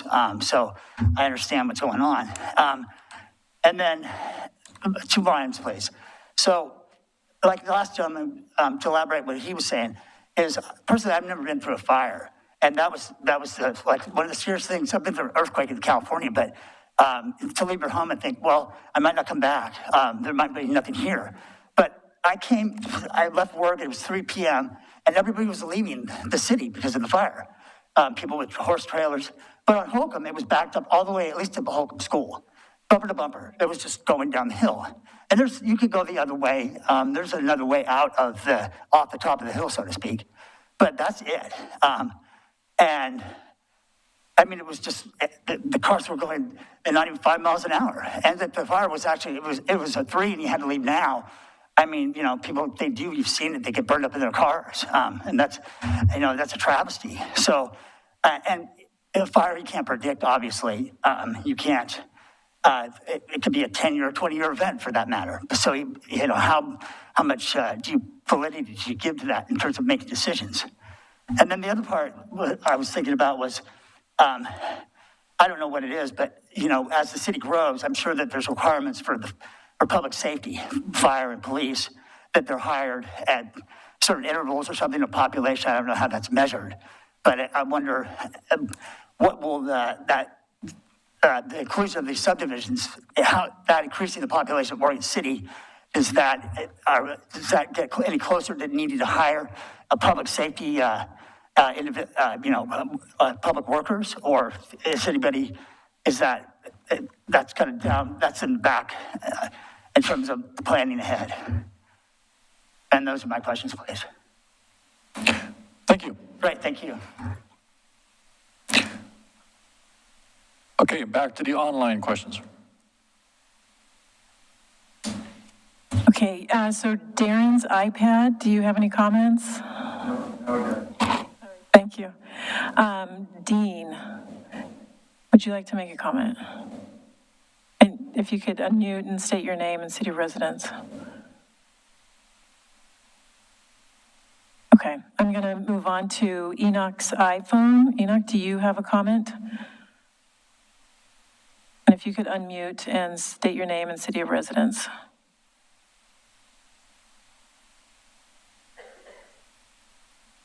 Okay, I will. Hi, Enoch. yes, sorry, I was trying to find my mute.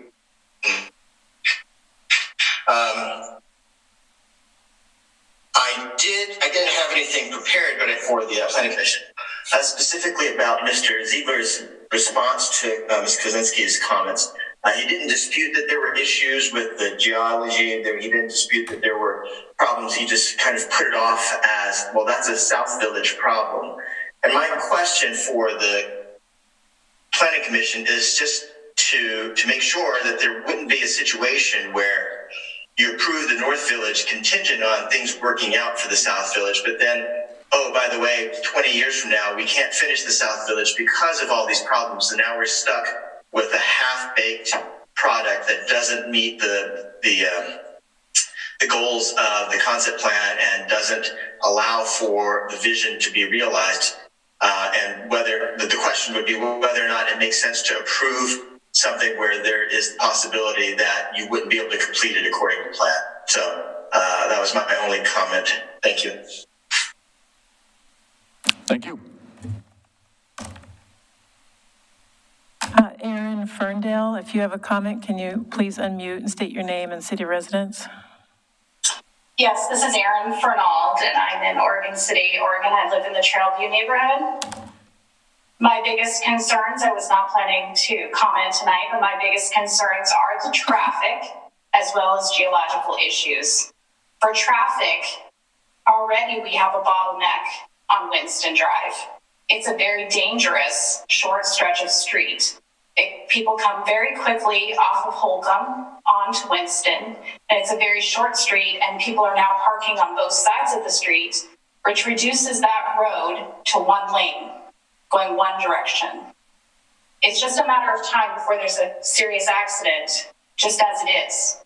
By adding this many vehicles coming through our neighborhood, I can't imagine the type of accidents that could happen.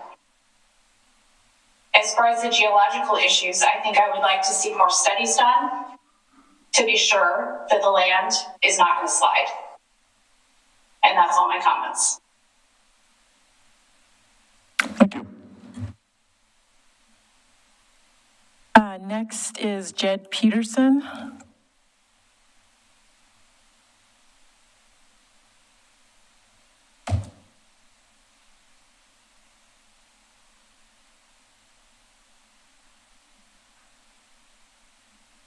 Jed, I see that you unmuted, but we can't hear you.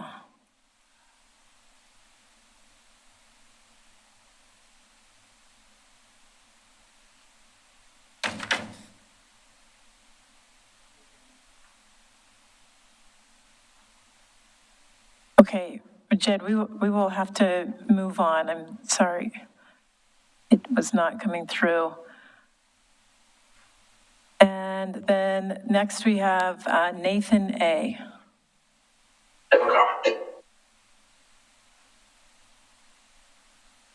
Yes, and so Nathan, if you could unmute and state your name and city of residence.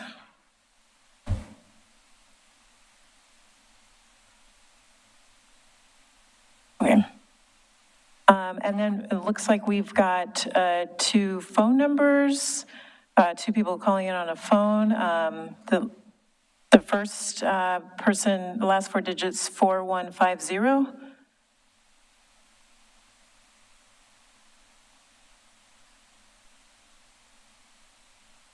Okay, and I'm going to move on then to the last person on the phone, which is 0706.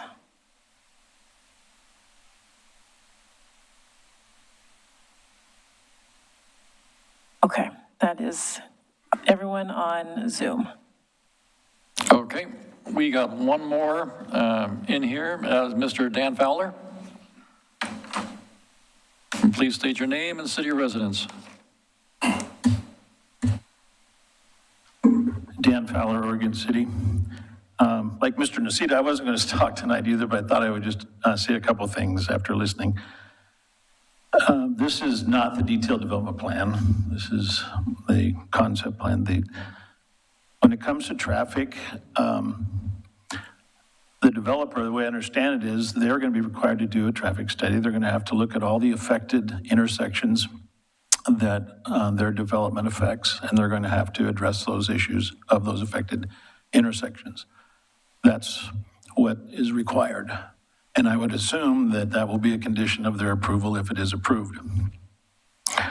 A couple of people have mentioned paying for services. Fortunately now, we are under a rate-based tax system, so as our city gets more valuable, it does give the city more money. It didn't used to be that way back in the 90s and early 90s. More value just made your rate go down, but your budget didn't go up. That's not the way it works anymore. So as you do grow your city, you actually get revenue from those houses. There was a comment about, we haven't done anything about slides and codes on slides. And yes, we have. Back in July 21st of 2021, this planning commission, or a planning commission, adopted new codes related to buffer zones and what was allowed to be built in those. And so they have tightened up their slide codes in this city. This developer, cities develop in phases and over time. We're fortunate that this developer actually maybe owns the land that this road connection could come. I mean, I've heard probably the most testimony around connectivity and roads and safety, and those things are very real. And hopefully there's an opportunity to get that to happen. But if not, we have to realize that cities develop over time. They develop one at a time. So that's really all I wanted to say. Thanks for listening, and good luck in making your decision. Thank you. Okay. There's a hand in the back. Would you like to speak? Okay, can you fill out a comment card after you speak?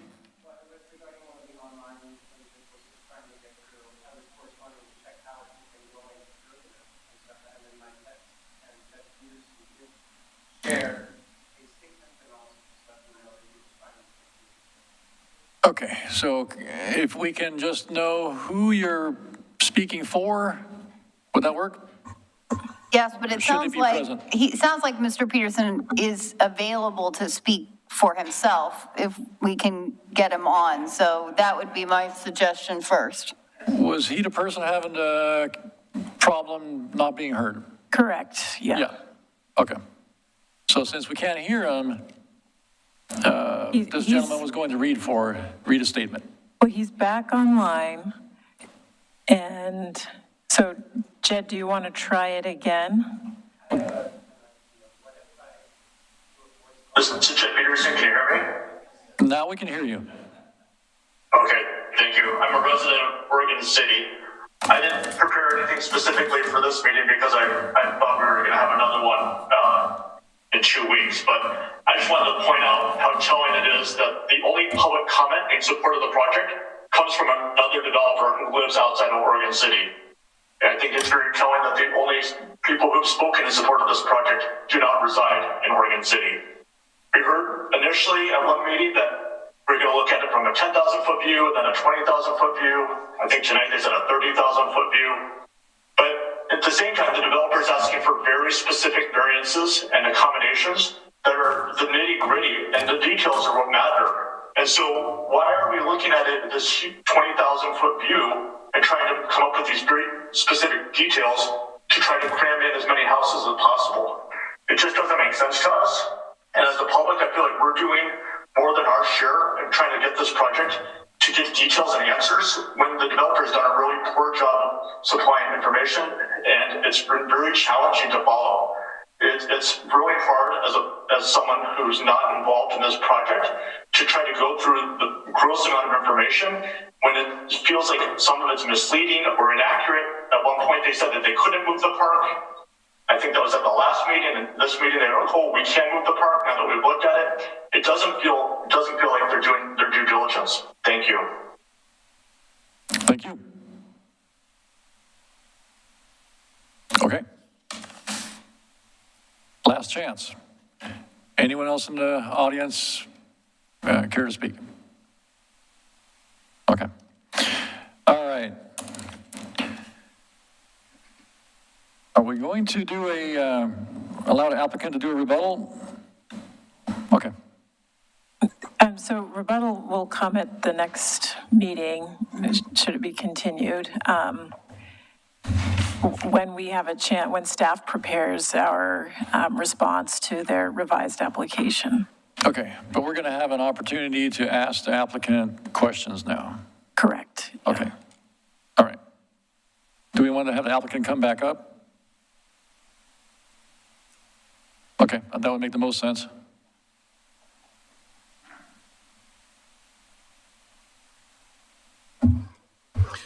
Thank you, Chair. Once again, Garrett Stevenson, attorney for the applicant. Would it be possible, I don't know if the Planning Commission would like this, but a 5-minute break, because I would really love a drink of water, and I'm guessing folks here would probably use a trip to the bathroom. I have no problem with it. Yep, 5-minute break. Great, thank you, Chair. Okay.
We got the thumbs up. Okay, we're back.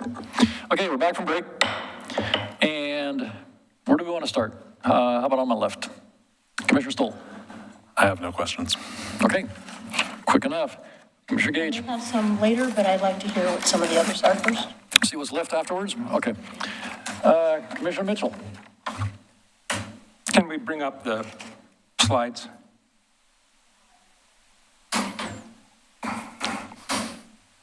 And Commissioner Mitchell, and Chair, if you think it'd be helpful, we can bring up Todd Mobley, our traffic consultant, and then Stacy Reed, our wetland scientist. If you're planning on asking questions about any of those two issues, we can.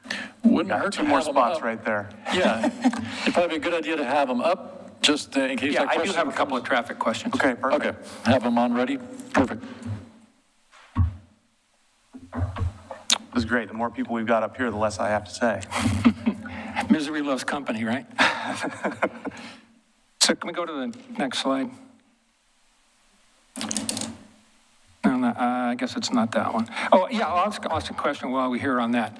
So the off-site park area that's listed there is outside the concept plan area, correct? No, I'm sorry. Am I looking at the wrong line? I see two orange dotted lines there.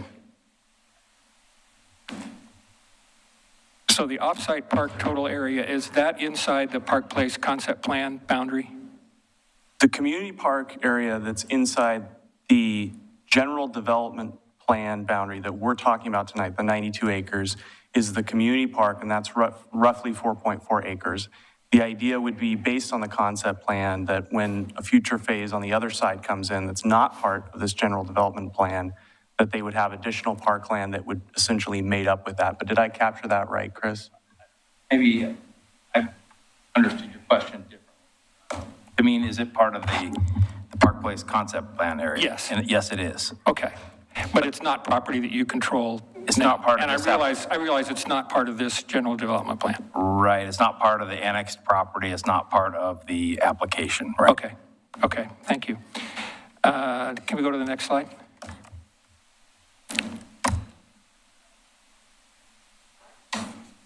Another one. The first one about the traffic, the different phases and the entrances and exits. There we go. Okay, maybe it's the next one. Sorry. Go one more.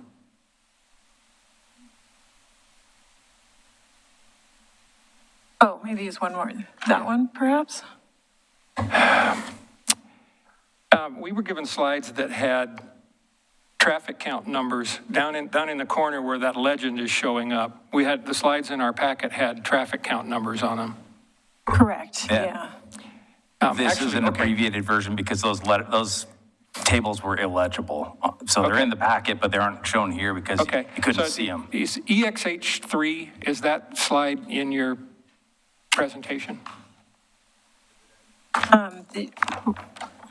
Would you like me to pull that up?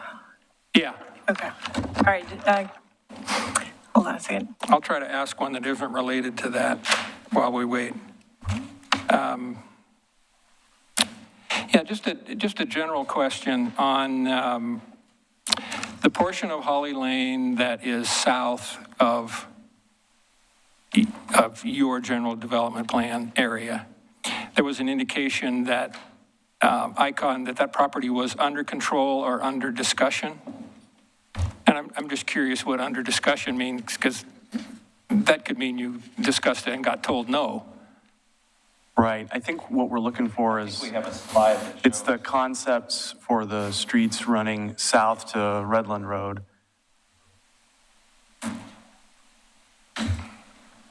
I think they're in the middle of the pack somewhere, Aquila. And you're looking for... There's a slide in there that shows the concepts for the connections down to Redland.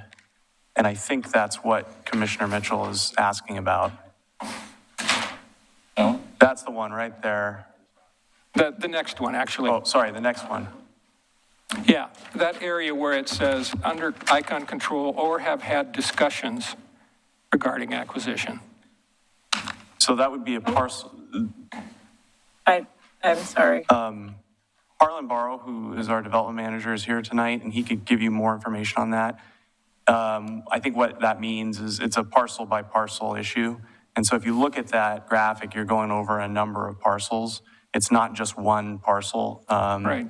And so I think some of that stuff, Icon is tied up, and some, we haven't, but we've talked to him about it. But if you want specific information on the parcels, I'd have to defer to Harlan if he's able. No, just curious what under discussion meant, because as I said, that you could have a discussion and you've already been told no, but you might still think it's under discussion.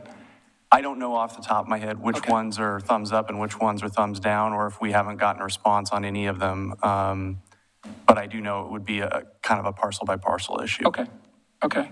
Can we go back up to, there's one with a map that's labeled EXH3. There's 8, so keep going up. I just need some help with some of these numbers. I think it's this one. Yeah. This is EXH3. The Winston Drive at Holcomb Boulevard, 878 existing. Where did that number come from? That's the first time I've seen that number. I'm going to defer to Mr. Mobley here. Okay. It's Todd Mobley for the record. We did traffic counts on Winston Drive just south of Holcomb. So that to capture the volume in and out of the subdivision now. So it came from traffic counts. Okay, so that was done since our last meeting? No, that was done before we ever submitted an application at the time of the traffic impact study. I don't think that's a number we'd seen before. Okay. Can you zoom in on that a little bit? Will it zoom in? It was probably buried in the 500-page traffic report, right, Todd? It's the chart down in the corner that I was interested in looking at. Okay, so Winston Drive at Holcomb Boulevard, 878 existing, 620 new, right? Okay, go down to the next one. So this is phase 1, right? Or no, this is, well, never mind, go to the next one. Down in that same spot. Okay. So there, Winston Drive at South. You want to look at the at the chart. Winston Drive at South Holcomb Boulevard, 878 existing, 631 new. So that's 11 trips more than the slide we just saw. But the connects all the way to Holcomb as a collector. And so that's the scenario where the trips can assign based on the most convenient route, expediency, that kind of thing. So when we did that analysis, we looked at the lots along the northern edge that abut the Trails View neighborhood are the ones most likely to use that route. So the way the math works out, we assume 50% of those phases would go through Trails View, and that's why it's close, but slightly different than the previous scenario. Because the previous scenario was constrained. It was only phase 3. So that's what was added. In this phase, you'd get a few more, but it was pretty similar. Does that make sense? So phase 1 and phase 2 is going all out street A. Right.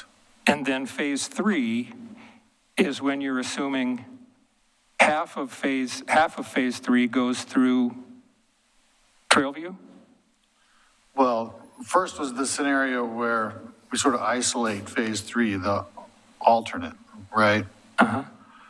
And so there is no connection between phases 2 and 3. So 3 would go out Winston, or through Trailsview, rather.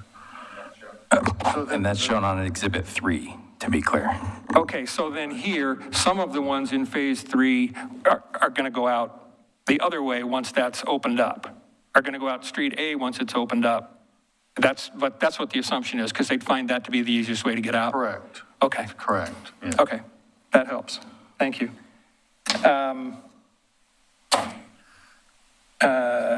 Drop down a couple of slides to EXH6.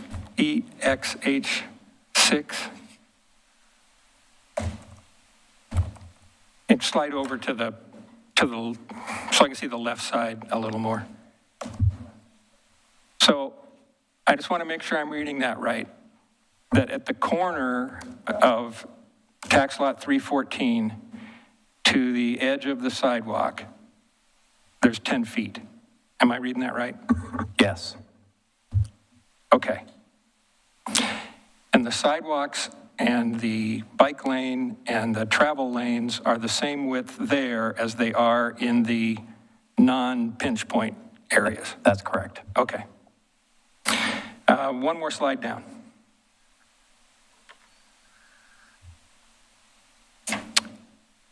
You provided on the legend on this one, it says that about 42 or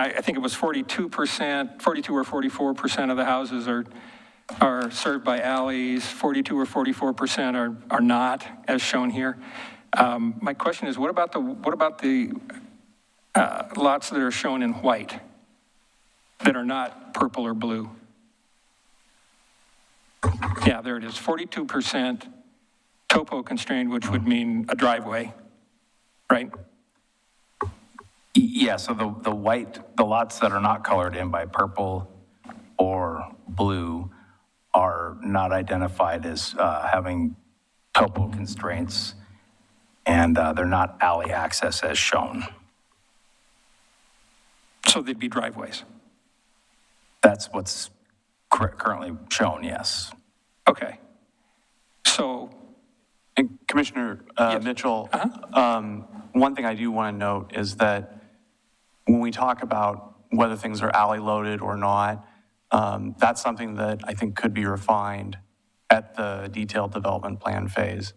The purpose of this exhibit, and we talked about this afternoon actually before the hearing, and we sort of suspected we would draw a question on this, but the purpose of the exhibit is to generally explain our approach to alley loading. And the approach is that the proposal shows alley loading in the mid-blocks where you don't have dwelling units at the edge of the property. And that is generally the approach. Where you have dwelling units at the edge of the property, in order to alley load those, you'd have to surround the entire property on the exterior with an alley. That is not something that the applicant wants to do for obvious reasons. It's a lot more to maintain, doesn't really improve anything for those homes. And so that is really the intent of this. I don't think that this would be the final discussion on alley loading, but we wanted to be clear about kind of how we envision that particular dynamic throughout the project. Okay, that's helpful. Thank you. One more question. EHX, that's a tongue twister, EXH10. Yeah, it's the one with, it's showing the chart with all of the elevations going up the hill. Yeah, thank you, that one. I just kind of want to get this in my mind. So at the far left, the lowest elevation, that's at Holly Lane or proposed Holly Lane and Redland, is that right? That elevation? Oh.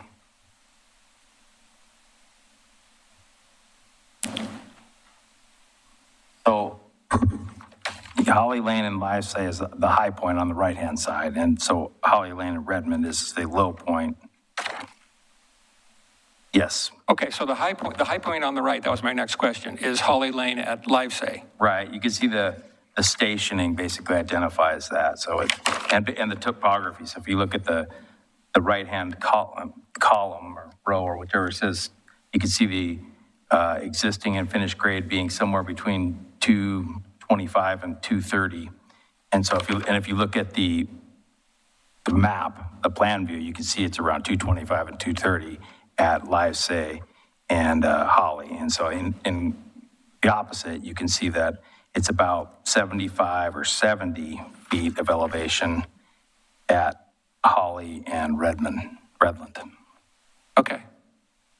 And just my curiosity, do you have an idea what it is at Holly and Holcomb? Yes. It'll take me a second to get there. Okay. Well, maybe other commissioners have questions and we can loop back.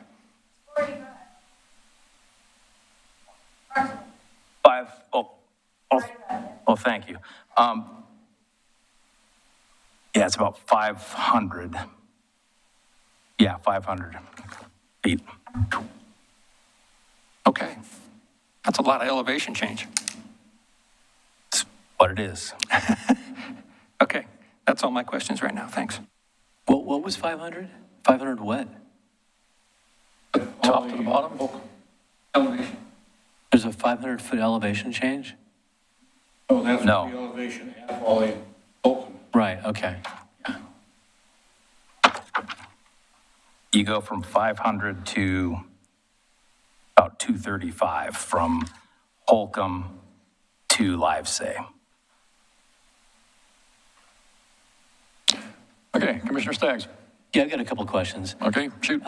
Just a broad question about timing, and I apologize if I missed this somewhere in one of the presentations over the past few months, but if you had approval to begin construction, how long would it take to build all the homes, approximately? For the total of the concept plan? Yeah, all the phases and all the homes. Approximately how long would it take to have them? It's impossible to know that. It's all based on market conditions and whatnot, but the master plan process gives you 20 years to go ahead and complete all the phases. So it would have to be completed in 20. Obviously, the owner would like to see it sooner, but there's a variety of different things that have to happen here. So there's this general development plan process, and then there's these detailed development plans that have to be done for each of the phases, and then subdivision review, and for some of this other stuff is site design review. So then there's construction plan review, and then just a lot of different things. I think the only one that you could really even speculate on is phase one, as far as timing, and I would say it's 2024 sort of construction season. So we're looking at 20 years to have all the homes built? You can look at what did you assume in your traffic study, Todd? So we can look at the traffic. I mean, I'm just looking for just a general, broad, like, if you had approval of the application and you could start building tomorrow, how long would it take to build out the project? Assuming that the market was solid and everybody, that the home sold immediately and there was no issues with that kind of thing? Is that what you're saying? Yeah, just best case scenario, how long would it take to have all the homes built? So Commissioner Staggs, I just spoke with my client rep and asked him this very question. And if the market holds, the goal is to build out the entire area in 5 to 8 years. There's a lot that needs to go right to make that happen, frankly. But you don't get into this business if you're not an optimist to some degree. And that's right now the tentative schedule. If the market drops out, obviously we all went through the recession. We know what that looks like. Appeals and issues with entitlements can lose you a year easy. But that's the approach. It's not to wait 20 years. I can tell you that much. Okay, thanks. I'm curious about the aspirational, I'm sure your client would like to build the homes sooner rather than later. And I think the city and the state of Oregon would love to see more homes there sooner rather than later. So I'm just trying to get a feel for how long we think that would take. And I can't speak for my client specifically on this, but in my experience, we want to build as much as we can, as quickly as we can, for a couple of reasons.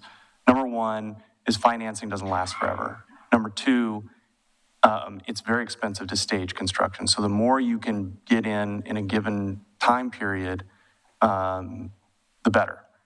The question always is, can the market absorb it? And is there going to be a holdup with your entitlements, or, who knows what's going on with commodity prices and that sort of thing. But what I understand from my client is 5 to 8 years is the time frame that's desired for the full 92 acres. There's no way we can guarantee that, but I think that's pretty far away from, worst case scenario of 20 years or something like that.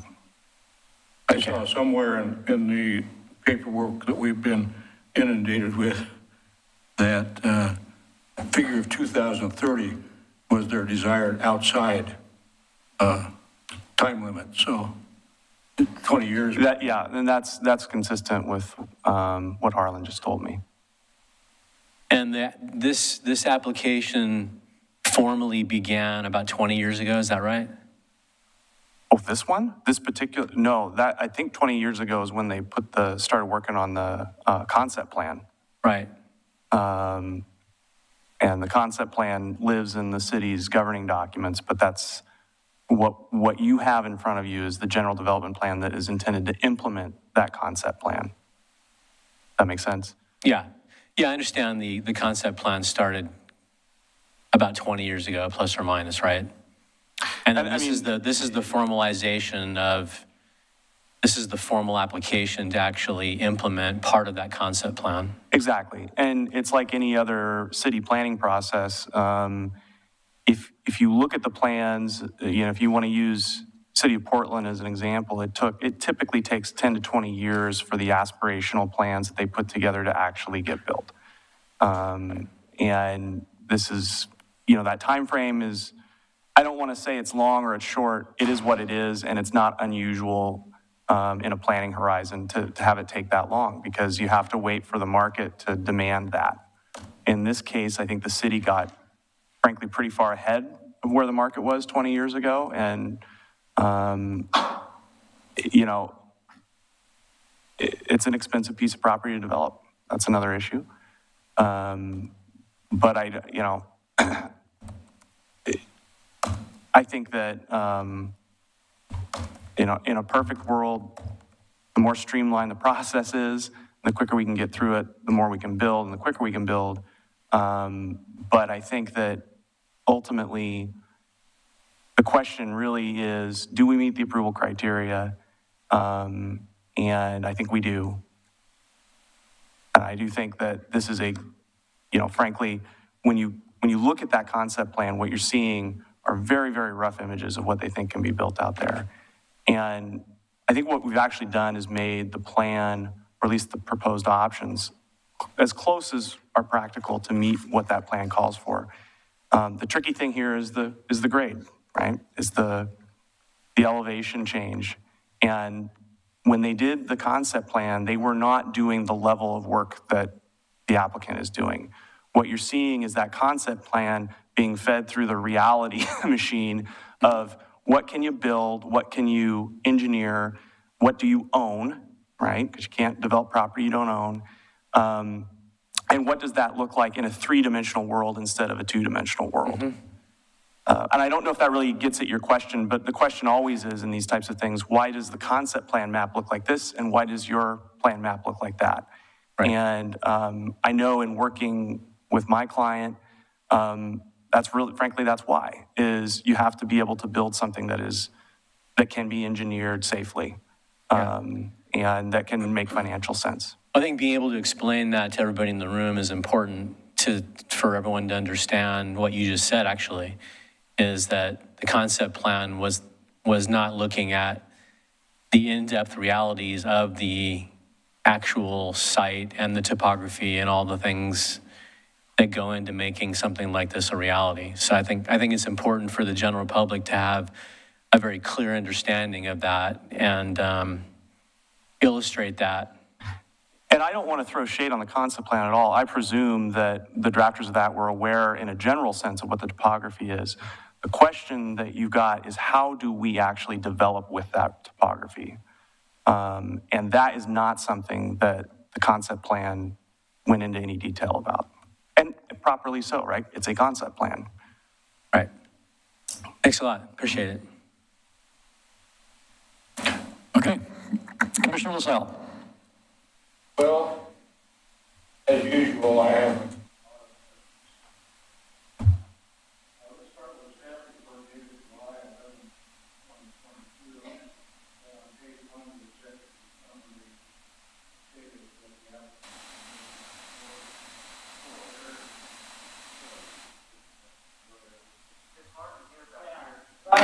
Sorry, okay. we're talking about the staff report dated July 11th. Item 1 refers to an extension of Holly Lane to Holcomb Boulevard, and you showed earlier those two different routes in the northern portion of Holly Lane, one which would abut the backyards of the Trailview properties, and the other one that would make a slight curve. Previously, you stated you would want to avoid a route that would abut the back of properties, and I would encourage you to avoid that at all possible cost. Give those people a break there on Trailview Drive and use the curved version. Item 2 refers to a reconfiguration of the community park at the southwest corner. I'd like to thank you for a positive change on that, because that's closer to the original Park Place concept plan. Item 3 refers to a second street connection to provide additional connectivity to Livesay Road. Now, I realize that was a requirement from staff, and I'd like to ask probably staff what this accomplishes. That additional road would probably be gated, as the Holly Lane extension would be gated, and so it still doesn't provide any secondary access or egress, and everything still goes to Holcomb Boulevard. So why that second road down there?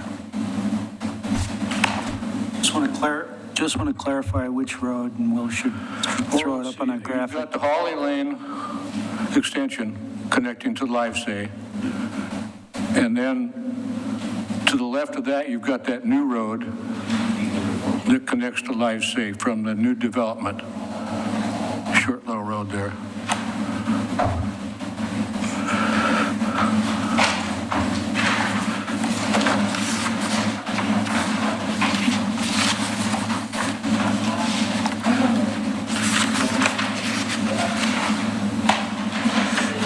It's the very last slide.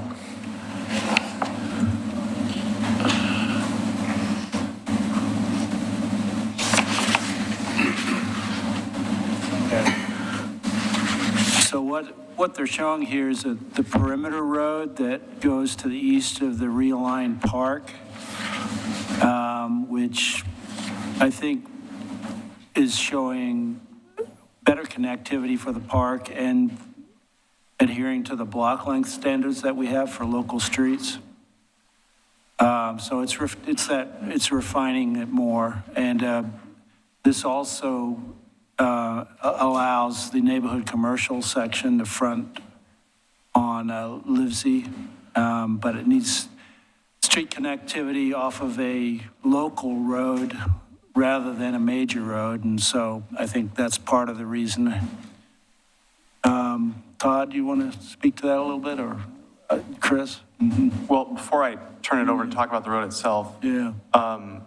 The purpose of showing that originally, and I apologize, Pete, because I couldn't find that condition in, I don't think I've got a full set of all the staff reports. But originally there was a requirement to have an additional local road to Livesay. That was in the proposed conditions of approval. And originally we looked at that, and the way staff had worded that at the time is it would actually force the road to go through the proposed stormwater detention facility. We didn't want, I mean, for obvious reasons, we didn't want that. So the question then became, all right, how do we satisfy that condition with an additional local street? Because we were sort of hemmed in by the park on one side and the stormwater facility on the other.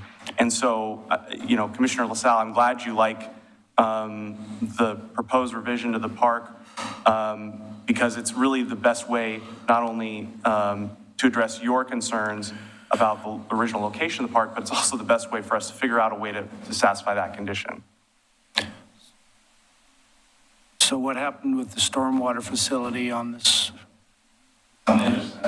Yeah, okay. Yeah.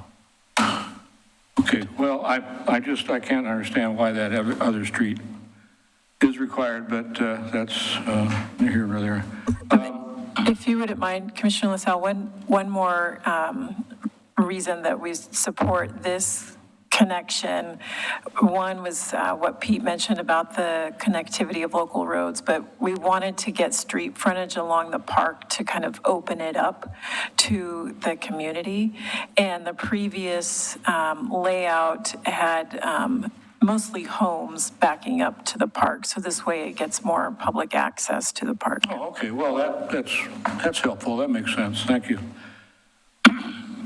Item 4 shows a plan that would prevent the 2,000 average daily trips on Winston Drive and some of the other side streets. In all reality, this does nothing to change the traffic patterns through the residential streets, but only delays the ultimate outcome. Because in reality, what will happen is you'll have that Holcomb Boulevard, Holly Lane connecting to Holcomb Boulevard, which initially would reduce the strain on the side streets like Shatner and Winston and all those. But then, of course, as the development progresses, that entrance, that connection to Holcomb Boulevard and Holly Lane would be backed up because of all the cars coming from the development. So then they would think, well, the shortest distance from two places is a straight line, so I'll go over to Winston Drive. So in reality, you can say whatever you want to about changes in the traffic. What ultimately will happen is Winston Drive again will be a bottleneck. Page 2 states the site includes properties. Would you like us to speak to that? Well, I don't think there's anything to say, but go ahead. All right, well, you were looking at Exhibit 4, I believe, is the plan that you were looking at or speaking to.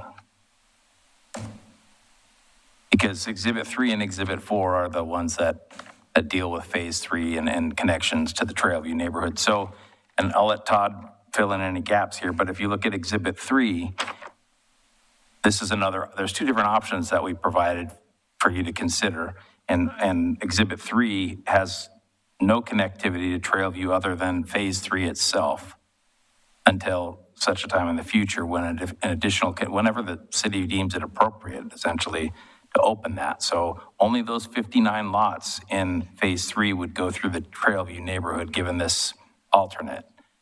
And I don't know if that was clear. So all of Phase 2 and Phase 1 would go up to Holcomb Boulevard? Correct. Given this Exhibit 3 scenario for you to consider. And the other thing that I just want to keep reminding the Planning Commission about as a general matter is that the purpose of showing how we can prohibit access until Phase 3 is to show that we can do, a lot of work in there until we need to look at additional access points. And I just confirmed with Todd, we have to do new traffic studies for each of these phases. And so it's not a matter of like, well, this is what's going to happen and we're not going to have any other options. I mean, the goal is, like we sort of showed in the concept drawings, is that as this area grows up, we're going to have more things in place to deal with the traffic. But I think the goal here is to show how we could get at least phases 1 and 2 done before we trigger that 2,000 trip cap that is suggested in the conditions of approval. If I'm capturing that right, Todd. Yeah, that's correct. It was a methodology to show how the site could build out and stay within those 2,000 trip requirements. But the connection of Holly to Holcomb is a key part of that. And I'd also add, you'd mentioned congestion at Holly and Holcomb. The transportation system plan does show a traffic signal there or a roundabout eventually.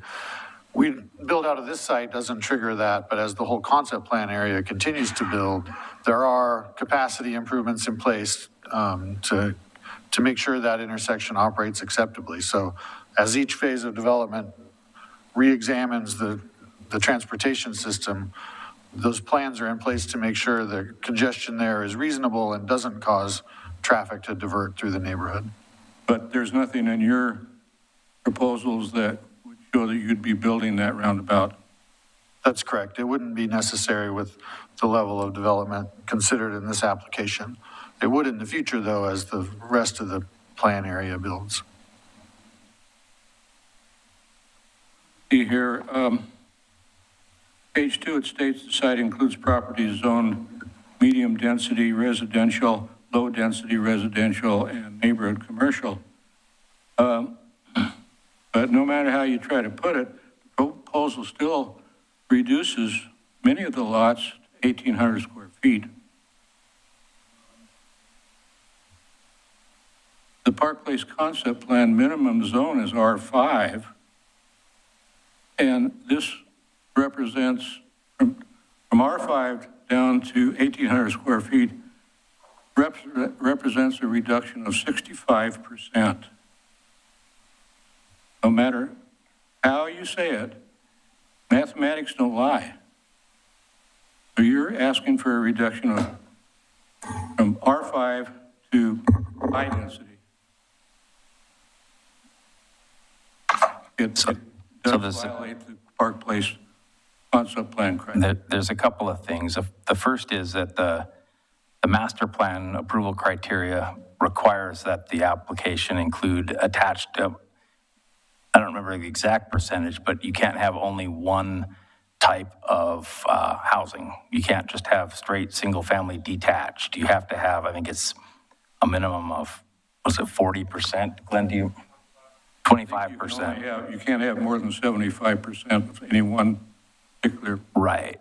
And so if we work on projects throughout the region, and for attached dwelling units, which is what these are here, this is the lot size that you see. You don't see 5,000 square foot attached dwelling units. So, you know, you have a code provision that requires us to do this, and so we're doing it. There's an exception allowed for smaller lots, and frankly, I think the middle housing standards that, I think we spoke about this at the last hearing, that the city has adopted middle housing standards that I think flat out allows it. So I don't know if it's... I'm not sure if that new legislation actually applies to already planned developments that have to be illegal. Commissioner LaSalle, first of all, it absolutely applies to new development within the Park Place concept plan. The fact that there's been a concept plan adopted for this area does not somehow insulate it from legislation that was adopted afterwards, for the simple reason that that legislation is implemented through zoning, not through concept planning.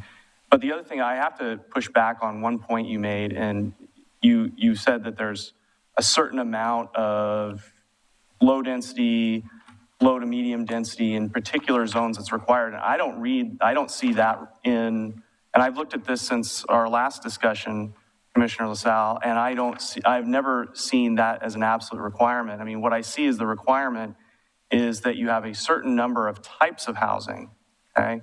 And that's reflected on a table in page 28. When it talks about the low density residential R10, maximum 4 units per acre, it says recommended residential types and zones include. So, I mean, it's entirely possible that reasonable minds can differ, and we might be reading these two sections differently, but I don't agree with your point that there's an absolute requirement for a certain type of zone in here that requires 4 units per acre or a mix like that. I think what we've been trying to do is accomplish the unit count required in this table, if I understand it right. So I just want to go on record, and I'm not trying to be argumentative, but I don't agree with your reading on that. Well, I was looking, when I saw those zone designations, I was looking at the Park Place concept plan maps.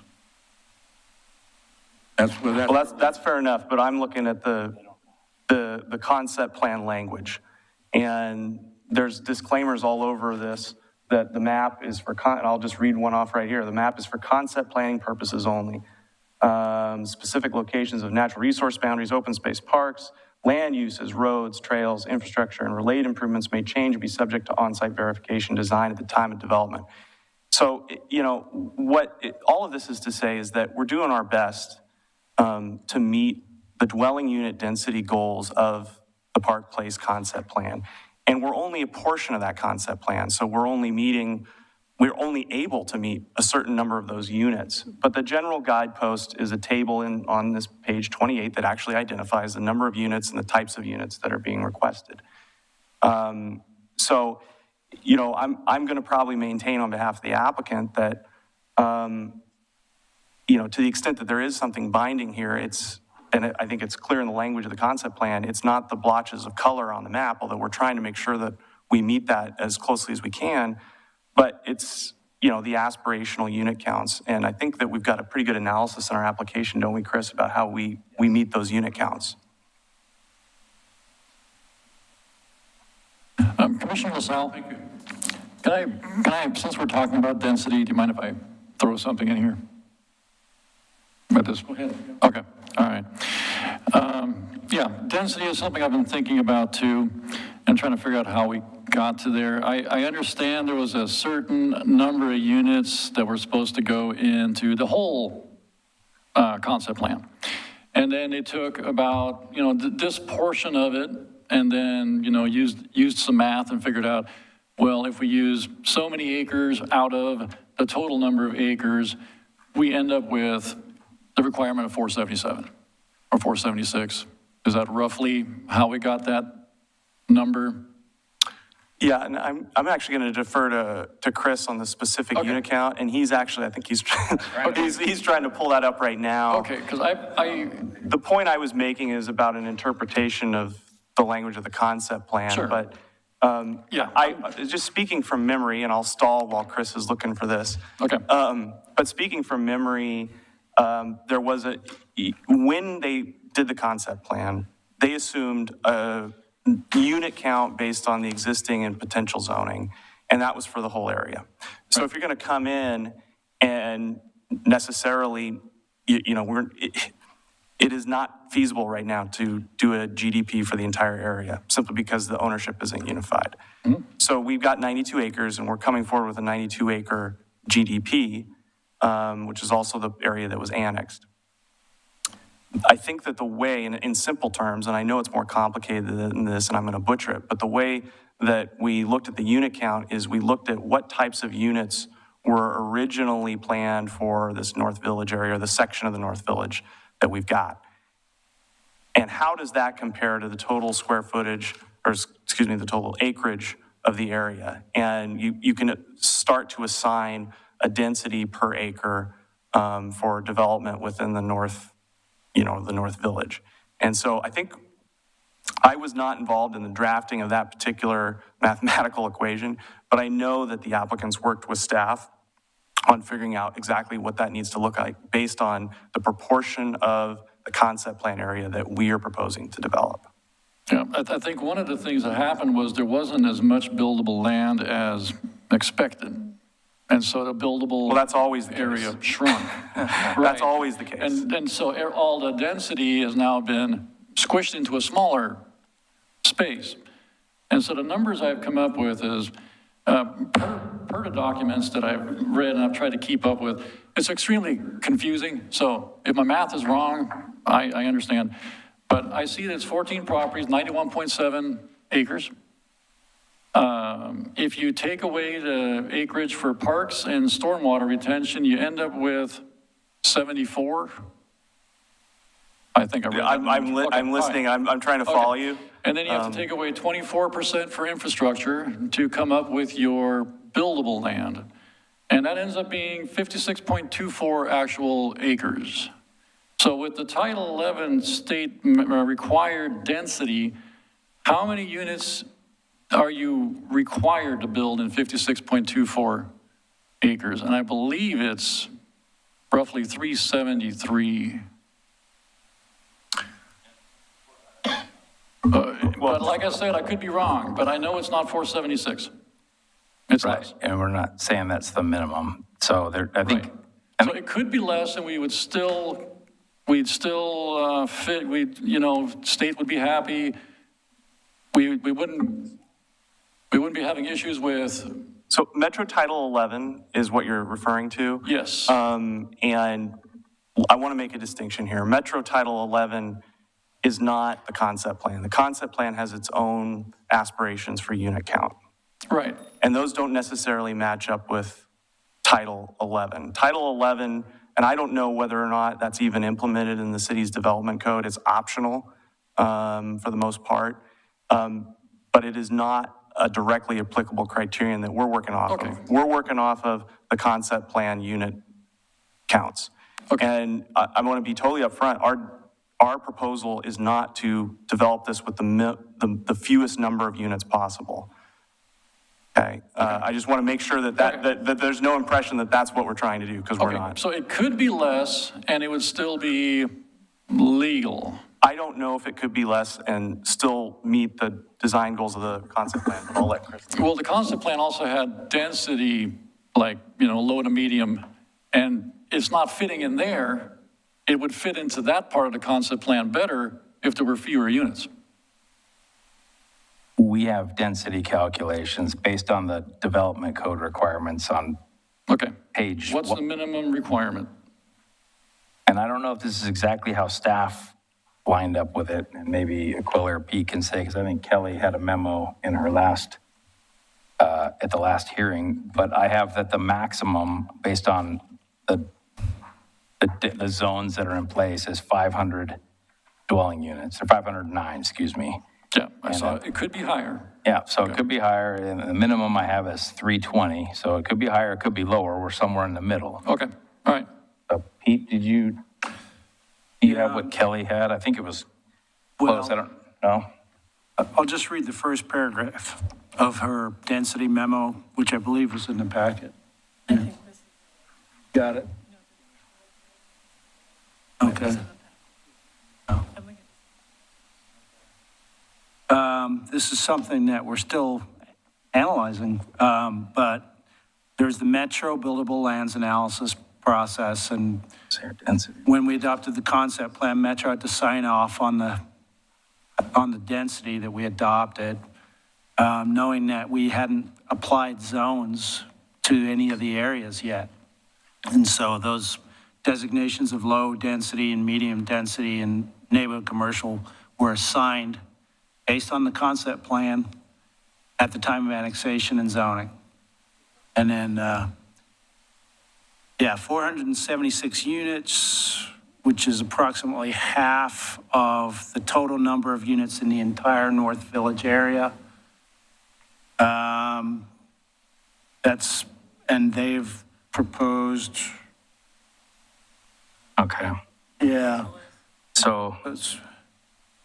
But I don't think you mentioned the natural resource overlay district as well, which is also takes out of your net.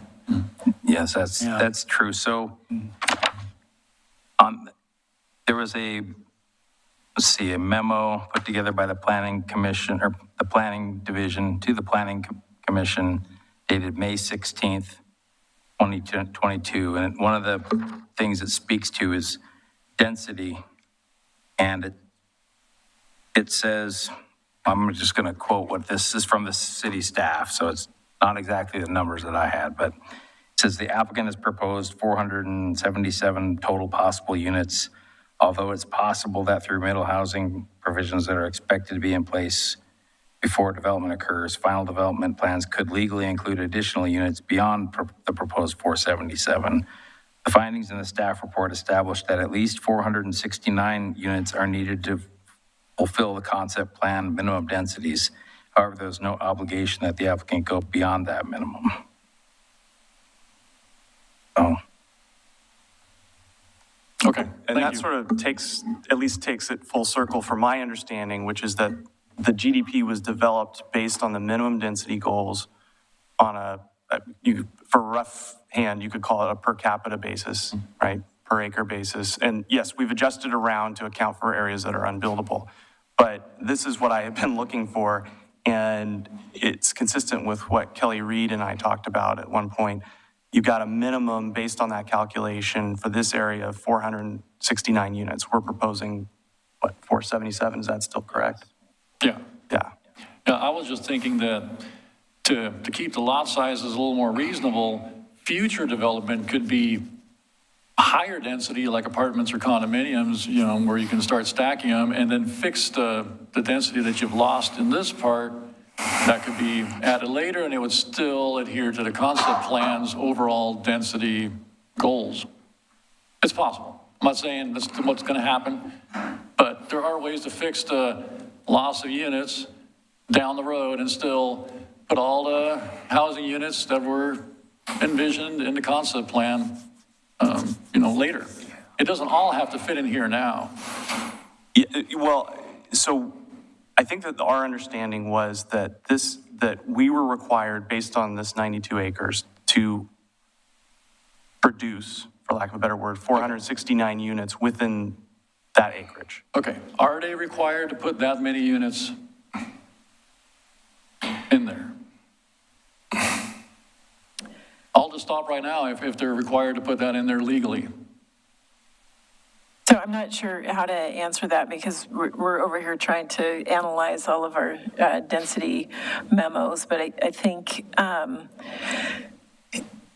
the zoning, so let me back up a little bit. So the concept plan looked at medium and low density, and then when it was actually brought in, annexed in and applied zoning to it, it was applied R5.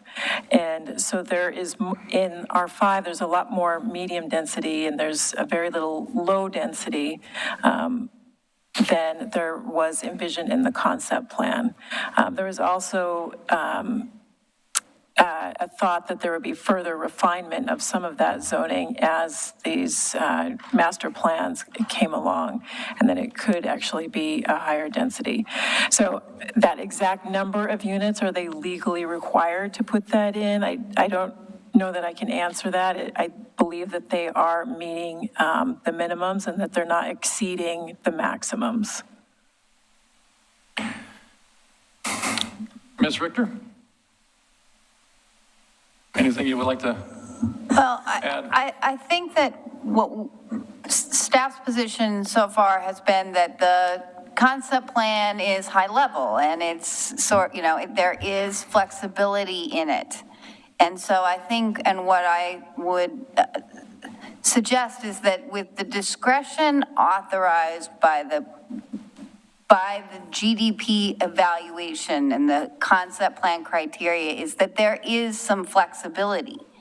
Whether or not there's enough flexibility to get down to 374 or 373 as you had calculated it, I'm not sure. So again, we're talking about there is flexibility here. Could the Planning Commission make a determination that the natural resource areas and the steep slopes were not calculated on the ground, and so now they are, and so the density needs to be lower? I think probably, because we're saying the concept plan is high level, right? And that there is variability. But I also don't think we can suggest that we have to acknowledge then that we're not going to get the 800 total units we need, right? And this is all premised on providing a certain number of housing units, and we can't just kick that needed housing off to the next, the guy at the end of the road to develop. Oh, sorry, you're last in line. You got 300 units you got to make on 10 acres, right? I mean, that we're trying to take that into account now, right? Right. Because we're setting the stage. You're setting the stage for how you're going to interpret the concept plan going forward for all the future developers, I think, in some respect. Okay, and I just want to apologize for making that last so long. We now need to vote on going past 10 o'clock. Is there any? I make a motion that we continue. Second. Okay, we got a motion and a second. Call the vote, please. Commissioner LaSalle? Aye. Commissioner Staggs? Aye. Commissioner Mitchell? Aye. Chair Schlagenhofer? Aye. Commissioner Cage? Aye. Commissioner Stahl? Aye. Okay, motion passes. We continue on. And Commissioner LaSalle, I'm sorry for hijacking. Yeah, and before we go back to you, Commissioner Mitchell has something he's desperately trying to say. Yeah, I'm going to hijack it. Okay. On the same subject. The density of this has been my biggest concern from day one. It's really hard for me to imagine that what is going to come out of this honors the high level of the Park Place concept plan when it feels like we are trying to squeeze half of a magic number into this property when, as you said a short time ago, the reality on the ground, the elevation changes here, gets me thinking about the retaining walls that are going to have to be required on this site. In order to deal with that, it feels like we are trying to squeeze in, and I understand why, that we're trying to squeeze in more lots, even though we have realized that there's less developable land here than we thought. And that is, as you also said, going to continue through any other phases of the Park Place concept plan.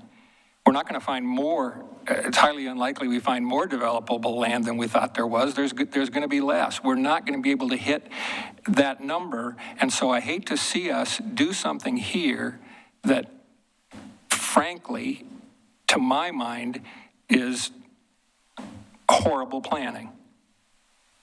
And I understand why you did it, and you don't need to, I don't think you need to reply. What I'm asking for is, between Ms. Richter and staff, I think we as a planning commission need to know what is the minimum and what is the maximum, and can we honor more of that high-level view of the concept plan without trying to squeeze 476 houses in here? In my mind, zoning looks like a target, right? It's denser at the middle, and it gets less dense as you go out. And we're being asked to approve one of the densest subdivisions, if not the densest subdivision in our city, right up against the urban growth boundary. We're guaranteed that these are all going to be car trips. Ultimately, hopefully, there will be thank you, a city center that might take care of some of those trips. But the vast majority of these trips are going to be in an automobile. And we're clear out against the urban growth boundary. That it's just bad planning 101. And I know that that's, we got metro requirements, we've got state requirements. It's just, I just think we need to find a way to honor the vision of the Park Place concept plan. And I don't think that lots of this size honors that vision. And I am not opposed to development in this area. I am opposed to this level of density. So I would like to just add a point, is that on the gross, this subdivision, and on the 92 acres, you're getting 5 dwelling units per acre. Net density is around 9 dwelling units per acre. That's not extremely high density. I know that's what Metro requires when you do a concept plan. They want basically 9 units per acre. That's not that high of a density. So, in a perfect world, on a flat piece of rectangular ground, I would agree with you. But when dealing with the reality of this piece of property, with where the NROD zones are and where the steep slopes are, and just the basic elevation change, I don't see that 9.1 is practical. I'll get off my soapbox. I think what we need to do, based on the questions we've heard, and we've got a little bit of time to do it, is to work with staff and to answer the questions that Commissioner LaSalle and Commissioner Schlegelhofer and yourself have raised, because we're doing a lot of speculation because we don't have the numbers right in front of us like I wish we did. And I don't want to get over our skis on speculation about what the numbers are or should be. So since we're coming back in 2 weeks' time, I think we can sharpen our pencils and figure out exactly what is the answer to your question, which is what is the minimum dwelling unit density in this area? And I think that is a simple question. You guys are entitled to an answer, and we're going to work on that. What I will say, though, is that there's some give and take here. When you have zoning and land use plans that govern uses in a given piece of property and you're a property owner, what state law and the code and the concept plan itself say is that you can build to a certain range of density. And I want to make sure that I'm clear that our intent is not to relitigate what the assumptions were 20 years ago when they adopted the concept plan. And I think you've identified some things that, maybe weren't correctly identified at the time. But these are the documents and governing policies that we have to deal with, and we got to deal with those as they are and not as we would wish they could have been. And we do those for two reasons. Number one, it allows the city to actually make decisions based on, something more than just opinion. And number two is it gives landowners and applicants some predictability about what they're going to be able to do with their land. So we're going to get you an answer to the question, what's the density range that we could build to? I tried to write down everything you said, Commissioner Mitchell, and I'll be thinking about it. But what I would ask is that we table any more discussion of what the density is until we can get Mr. Walter up to speed, because he just jumped into this foray, and that we can get the right numbers in front of us. Well, that sounds great. Thank you. Okay. Back to Commissioner LaSalle. Let me take a minute here to try to find out where I left off. Okay. Okay, here. You've also requested an adjustment to Chapter 17.21 for garage placement design. Now, on the staff report of April 5th, in regard to elimination of the side or rear entry garages, it states, quote, staff finds that the impacts from front-loaded garages are not mitigated and recommends that the adjustment be denied. Anything changed here that I don't know about? I think it also states that those should be dealt with on an individual basis at the time of the detailed development plan, too. Well, it's in this master plan, so that's why I asked. Right, and they disagreed with it, so it can't be done. So it has to be dealt with through the detailed development plan, is what the staff report said.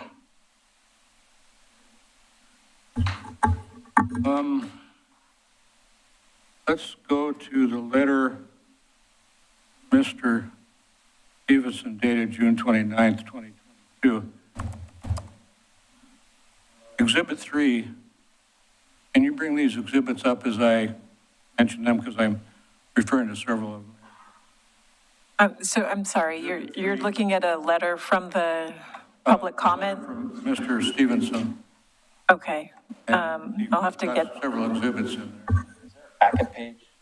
So, Commissioner LaSalle, the numbers you're referring to are just what I wanted to do with this letter, and it's only it's only about half a page long, but I wanted to, this is a cover letter on the plan submittal that we provided that same day. And so the numbers you're seeing are not specific exhibits.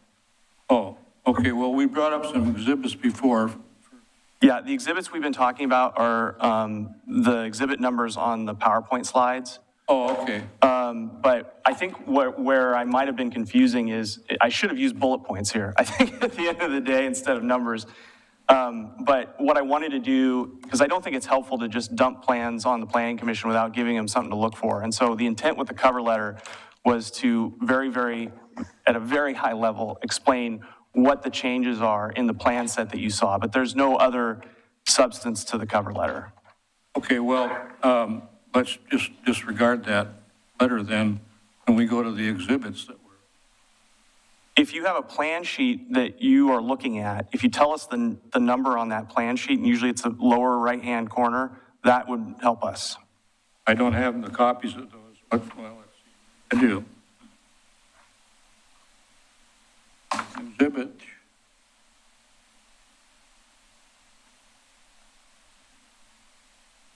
Where would I find the plan sheet? So the plan sheets that were submitted, I've got them, and they're like the PowerPoint slides. It looks like they're labeled EXH1, 2, 3, and 4. So yeah, EXH3. EXH3, okay, that, So I thought that stood for exhibit. so EXH3 shows Cattle Drive, Shatner Drive, and Journey Drive as primary access. Winston Drive is not so designated. Can you tell me why Winston Drive not designated as a primary access? This graphic was meant to show the direct connections to the project site. So it doesn't directly access Winston like it directly accesses Holcomb or Journey or Shatner or Cattle. That's the only reason. Yeah, okay. Exhibit 4, EXH4, shows Street A as an emergency access only. Now, will that be gated as the intersection of Holly Lane and Livesey Road is? Yes, it would. Okay. Let's see, Exhibit 5. Oh, I've already expressed my opinion on that one. You showed it before, and I'd like to have the curved Holly Lane version. Exhibit 6 shows the pinch point. And previous testimony from the public showed a concern on an NROD map that clearly showed the stream going through that pinch point. Have you addressed that at all? Yes, we have. Stacy, can you speak to being a... Todd, can you show on the map where the pinch point is? Oh. Hi, this is Stacy Reed with AKS, Tualatin. The mapping that was mentioned by the public in previous testimony was based on background maps by USGS, which are dated, I think, many years ago. And so we did on-the-ground truthing and collected data in that area, and there were no streams or wetlands in that area. There's a little bit of a pond that's downslope of that road would avoid. And our report and data was approved by the Oregon Department of State Lands. Okay, well, I've talked to people that have been on the land also, and they also tell me that there is a stream there. I don't know but you've got the official approval, so. Yeah. What else can be done? We were out several times. I know that there was a concern that we might have missed it during the window that we were there, but we look at the soils, we look at the vegetation. There's a lot of different factors that we look at besides just surface hydrology. Okay, thank you. Let's see, Exhibit 7. That's really confusing to me because it mixes the alley loaded and topographic illustrations. And it's really hard to read. That's too many lines for this old man to read. Commissioner LaSalle, if that's a request to simplify this graphic for next time, we're happy to do it. Yeah, would you do so? Thank you very much. I can sleep better tonight. Exhibit 8, it's a nicely done illustration of the possible access and egress routes that will connect Park Place Crossing to Redland Road. But again, that's all it is a nice illustration. Those are choices that I described in a previous meeting, but I can't find anything where it says you're actually going to use one of those or build one of those accesses to Redland Road. So I think, and this kind of gets back to the general context I tried to establish at the beginning of this hearing, which is that this shows a final sort of collector level transportation plan for the entire concept plan area. Does not mean that we have to build it or even could build it as part of this 92-acre portion. What happens is, and I'm going to let Todd jump in here when I say a bunch of stuff that's wrong, but what typically happens is that as you build out a project, you meet certain thresholds in trip generation. And what you've seen in the staff report, the conditions, requiring a connection up to Holcomb or an alternative connection down low. Once you hit a certain threshold, that's what we're talking about here. So you wouldn't need, and the city could not justify, frankly, a requirement to build a collector road like, for example, this blue one down south from Holly Lane all the way to Redland Road just to, for example, construct phase one, because it's not generating enough trips.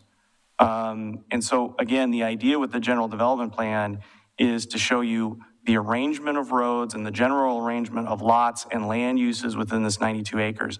And if we, through development, if we hit a level that says, hey, we need to build another collector road down here to Redland Road, that would be, number one, revealed in the specific transportation impact study for that phase. And then number two, it would be a discussion of whether we could actually build that phase without building that connection. So again, it's hard. These concept planning processes are not easy because you have to not only look at the land we own, but look outside of that. And that's what we're trying to show here, is how that could be done once we hit a level of development in this area, or it could be somewhere else. It could be in the South Village of the concept plan area where we need to actually build that road through. Well, still doesn't satisfy the need for that connection. Well, to be clear, Commissioner Sal, the need for that connection would not arise until we hit a certain number of trips, if I'm characterizing that correctly. I'm very familiar with the number 2,000.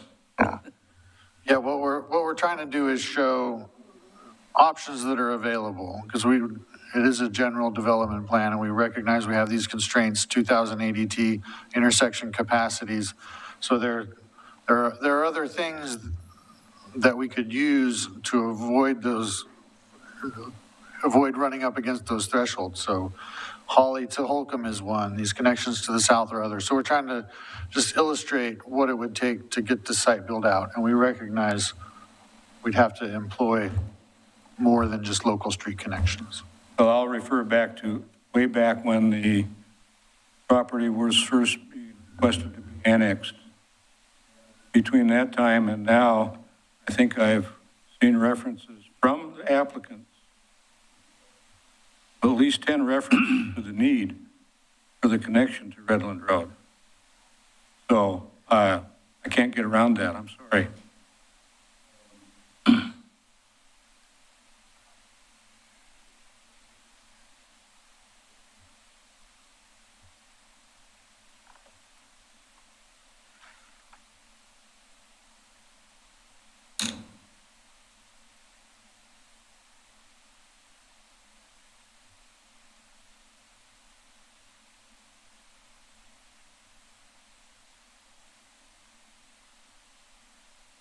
I'm through with that part of it. I'm referring now to the traffic analysis changes that were made, and which shows that none of the side streets would be exceeding the 2,000 daily trips per day. And can't remember what part of it was discussing earlier that expressed some confusion of your own traffic analysis, but what I have to say is this: now this traffic analysis has changed so that you don't have the 2,000 trips per day going on side streets. As I tried to explain earlier, when you get down to realities, get the full build out, you're going to exceed the 2,000 trips per day on Winston Drive, because you'll only have 2 routes out of that huge development, Winston Drive and the Holly Lane extension, which the Holly Lane extension is a larger road.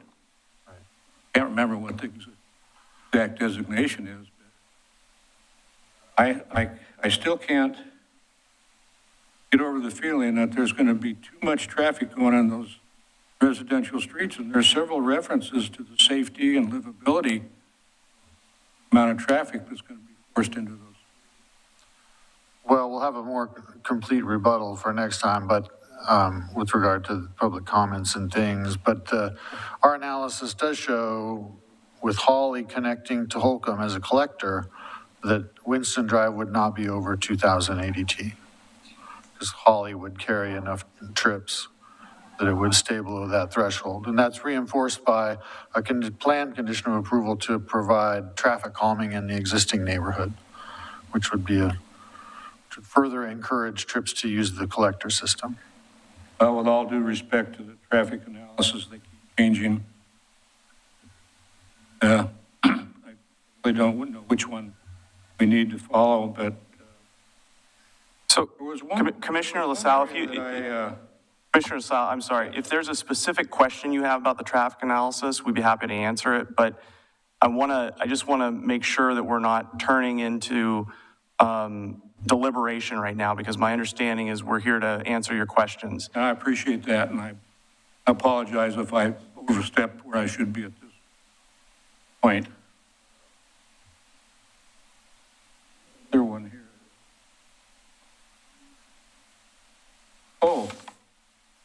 Going back to the staff report dated May 23rd, there was conditions of approval number 53, which stated, quote, a feasibility study addressing how a street connection from the development site to Redland Road would be provided. That was condition approval number 53A, and then C states, quote, an analysis of alley feasibility, practicability, and mitigation where alleys are not proposed. Now, I haven't seen anything where those two conditions of approval have been addressed.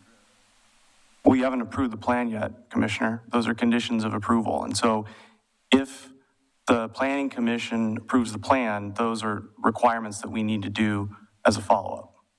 I would add, though, that we're already meeting with the city and the county on the connection to Holly Road. I spoke to that and we had a slide that discussed that. So we are already moving on that, despite the fact that it's not approved yet.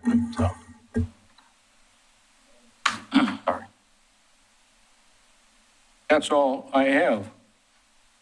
Okay, thank you. Any other? Commissioner Stoll?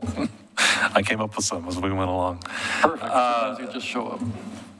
Regarding the traffic study, I seem to recall from an earlier hearing that the factors that you used were just updated. I forget the name of the document, but the factors that you use for calculating trips for, single family, detached, attached, that was just recently updated. Do I remember that correctly? That actually hasn't changed since the original traffic impact study. No, I mean, broadly speaking, the standards that your profession uses were recently updated. Right, probably a reference to the 11th edition of the Trip Generation Manual. How often do those editions get updated? Oh, gosh, it varies, but 5 years maybe? Okay, so it's possible then that when we get to phase 5 or phase 6, the traffic factors, the factors that you use to calculate trips could have changed up or down, which would affect. That could be, right, but with a new updated study from phase 2 through build out, each of those studies would use the newest trip rates. Okay. And then just in the last couple minutes, I've heard you say you've come up with a number of ways to avoid hitting that 2,000 cap, to avoid having to build the Holly Lane connector to Holcomb. And I think most of the testimony that we've heard, and certainly my feeling, is that we want the Holly Lane. Right. If we don't want, other things to be done to avoid having to do that. But I'm speaking for me and from what I've heard from the testimony, I think that's wanted. I think the quicker we can get to the Holly Lane to Redland connection, the better. Yeah, understood. The applicant is very progressive in trying to get these solved sooner rather than later, but it's a logical question, right? If we have these constraints, how could you ever build the site out? So what we're just trying to illustrate is how it builds out relative to those constraints. Right. Okay, thank you. Okay. I just have a couple. But before I ask the questions, I just wanted to say that I'm not against development. I live in Oregon City.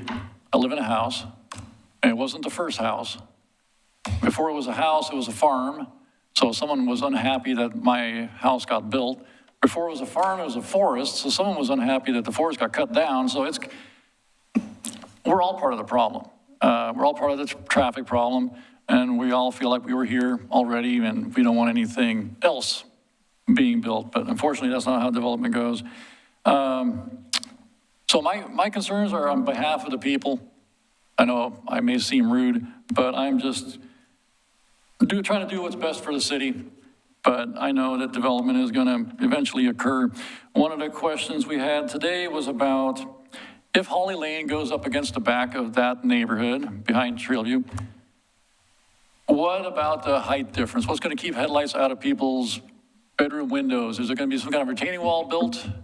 What kind of plan is there if the alignment goes there? We're not saying it's going there, but do you have anything you want to say about that? One thing, so we've had some discussions with city staff about that as to what could happen. And one thing that was suggested was a vegetated buffer or something like that would okay, reasonable with a vegetated buffer. I don't know that a wall is required for safety purposes, but if that was what was required, then that's what would be done. Normally, so the road wouldn't go right next to the property line. There'd be a vegetated buffer. Obviously, the storm water is going to be collected from the road, and that's going to be piped away. Right. What we had there is just a couple lines on the map as far as options. I can understand to that. give things different looks for you to evaluate. As far as what would actually happen over there, we talked about having a vegetated buffer, not having a landscape strip because it would be redundant, having like a curb-tight sidewalk on that side with no parking, and then the normal collector street. So those were things were talked about, but that's more of a detailed development plan. I know you're tired of hearing about that, but that's, right, I think, why the city developed this, is to have a higher level discussion. Yeah. And then the next time it goes to a more detailed level discussion. But yeah, one of the concerns with the elevated roads is just how do you keep the street light from getting into people's backyards without building a wall that's as high as a street light? So one of the reasons why you saw two concepts tonight for that is to solicit this sort of feedback, right? So we've got one that we showed you that looked straight, one that looked curved, and this is exactly what we were hoping it would elicit, is a clear preference that we can then think about when we come back in 2 weeks. But just so I'm clear, your concern was with the slope stability for the straight, that straight concept, because presumably there would be some... The public concern was about the road being right next to the 10-foot wall that they have in their backyard. But were you also concerned about the same dynamic with the curved? That one seems to solve more problems. Okay. Yeah. Okay. And then the second question, this one actually got brought up by one of your proponents, Kent Siegler. He brought up the fact that we need to trust the geotechs. But the geotechs assume no liability as far as landslides. So we're supposed to trust the geotechs, but the geotechs are not liable if some natural disaster happens.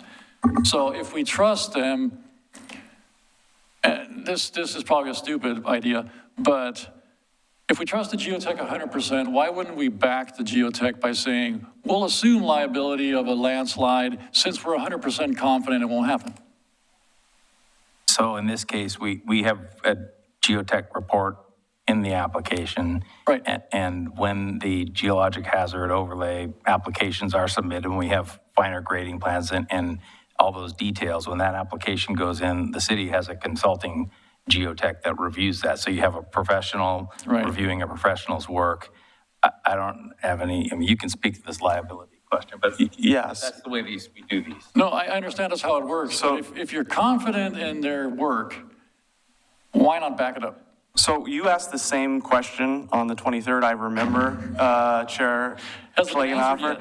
And what I responded to you was with the point that anytime, first of all, I don't think that that's anything more than a standard sort of boilerplate statement that you'll see on any consultant report. Because if I'm a consultant, I don't want to take liability for the entire property. Remember, it's that consultant that's drafting the report.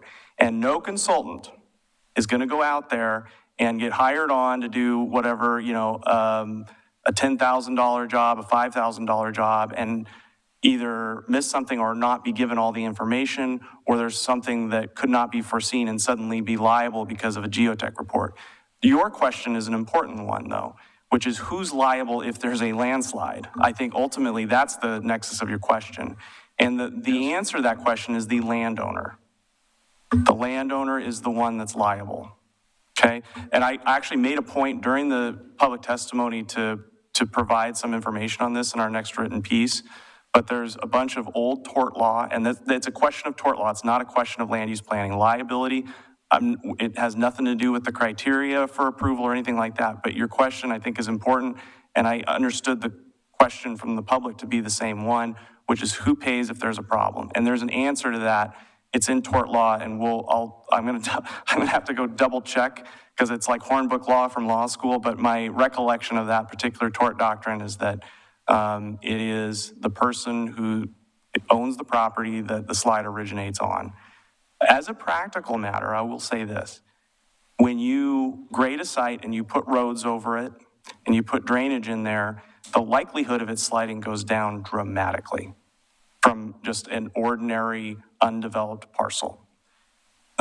Where slides can occur is during the grading process itself, and there's a ton of requirements that developers have to meet to make sure that doesn't happen, an erosion control plan, tons of stuff. But in a post-development scenario where you've got the grading's been done, the earth's been compacted, you've got the roads laid out, you've got drainage in there, and that's the key point. The chances of there being a post-development slide here are, I would think, lower than a pre-development slide. Okay. And then the only last thing I wanted to say is, I understand we need affordable housing. I still don't know if there's any guarantee that this is going to result in affordable housing, or if these are still going to be high-priced, very narrow lots. So I would respectfully request that is something that is quite literally a discussion for the detailed development plan phase. The type of housing proposed and the price of the product there's nothing in the general development plan that gets down to that level, but I understand your point. No, yeah, that's the thing. If the lots are gonna get that small, we kind of need something for it, you know? If it's still gonna be expensive, then what's the point? I mean, you may be getting more lots, you may be getting more units on the property, you're able to sell more units, but for the city, the city needs to get something too, besides a horrible looking layout. I mean, it's I don't even know how you'd park in front of a 20-foot wide lot. And if you don't have an alley in the back, then the only parking you've got is your garage, unless the driveway is deep enough, then I guess you could park someone, and then you have to pull the car out to be able to get the other car out, which it's just not ideal. So, but I understand, sometimes you have to do what you have to do to make things work. Hopefully they'd be affordable. I know we can't guarantee that, but those are hopes and dreams we have. All right, I'm done. Does anyone else have anything else before we make a motion for a continuance until July 25th? Is that the right date? Okay. Anyone care to make a motion? I'll make a motion to continue this hearing to July 25th. Okay, we have a motion, we have a second? Second. All right, second from Commissioner LaSalle, we got the motion from Commissioner Mitchell. We have a vote, please.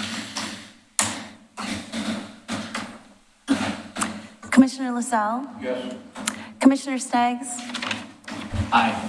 Commissioner Mitchell? Aye. Chair Schlagenhofer? Aye. Commissioner Cage? Aye. Commissioner Stahl? Aye. Okay, motion passes. Continue. Thank you, Chair. Yes, thank you. Okay, do we have any communications? No, I don't have any No communication. communications? Okay, anything from the commissioners they'd like to add? Welcome back, Pete. Welcome back. Thank you. Welcome back, Mr. Walter. All right, we are adjourned. Okay. What do we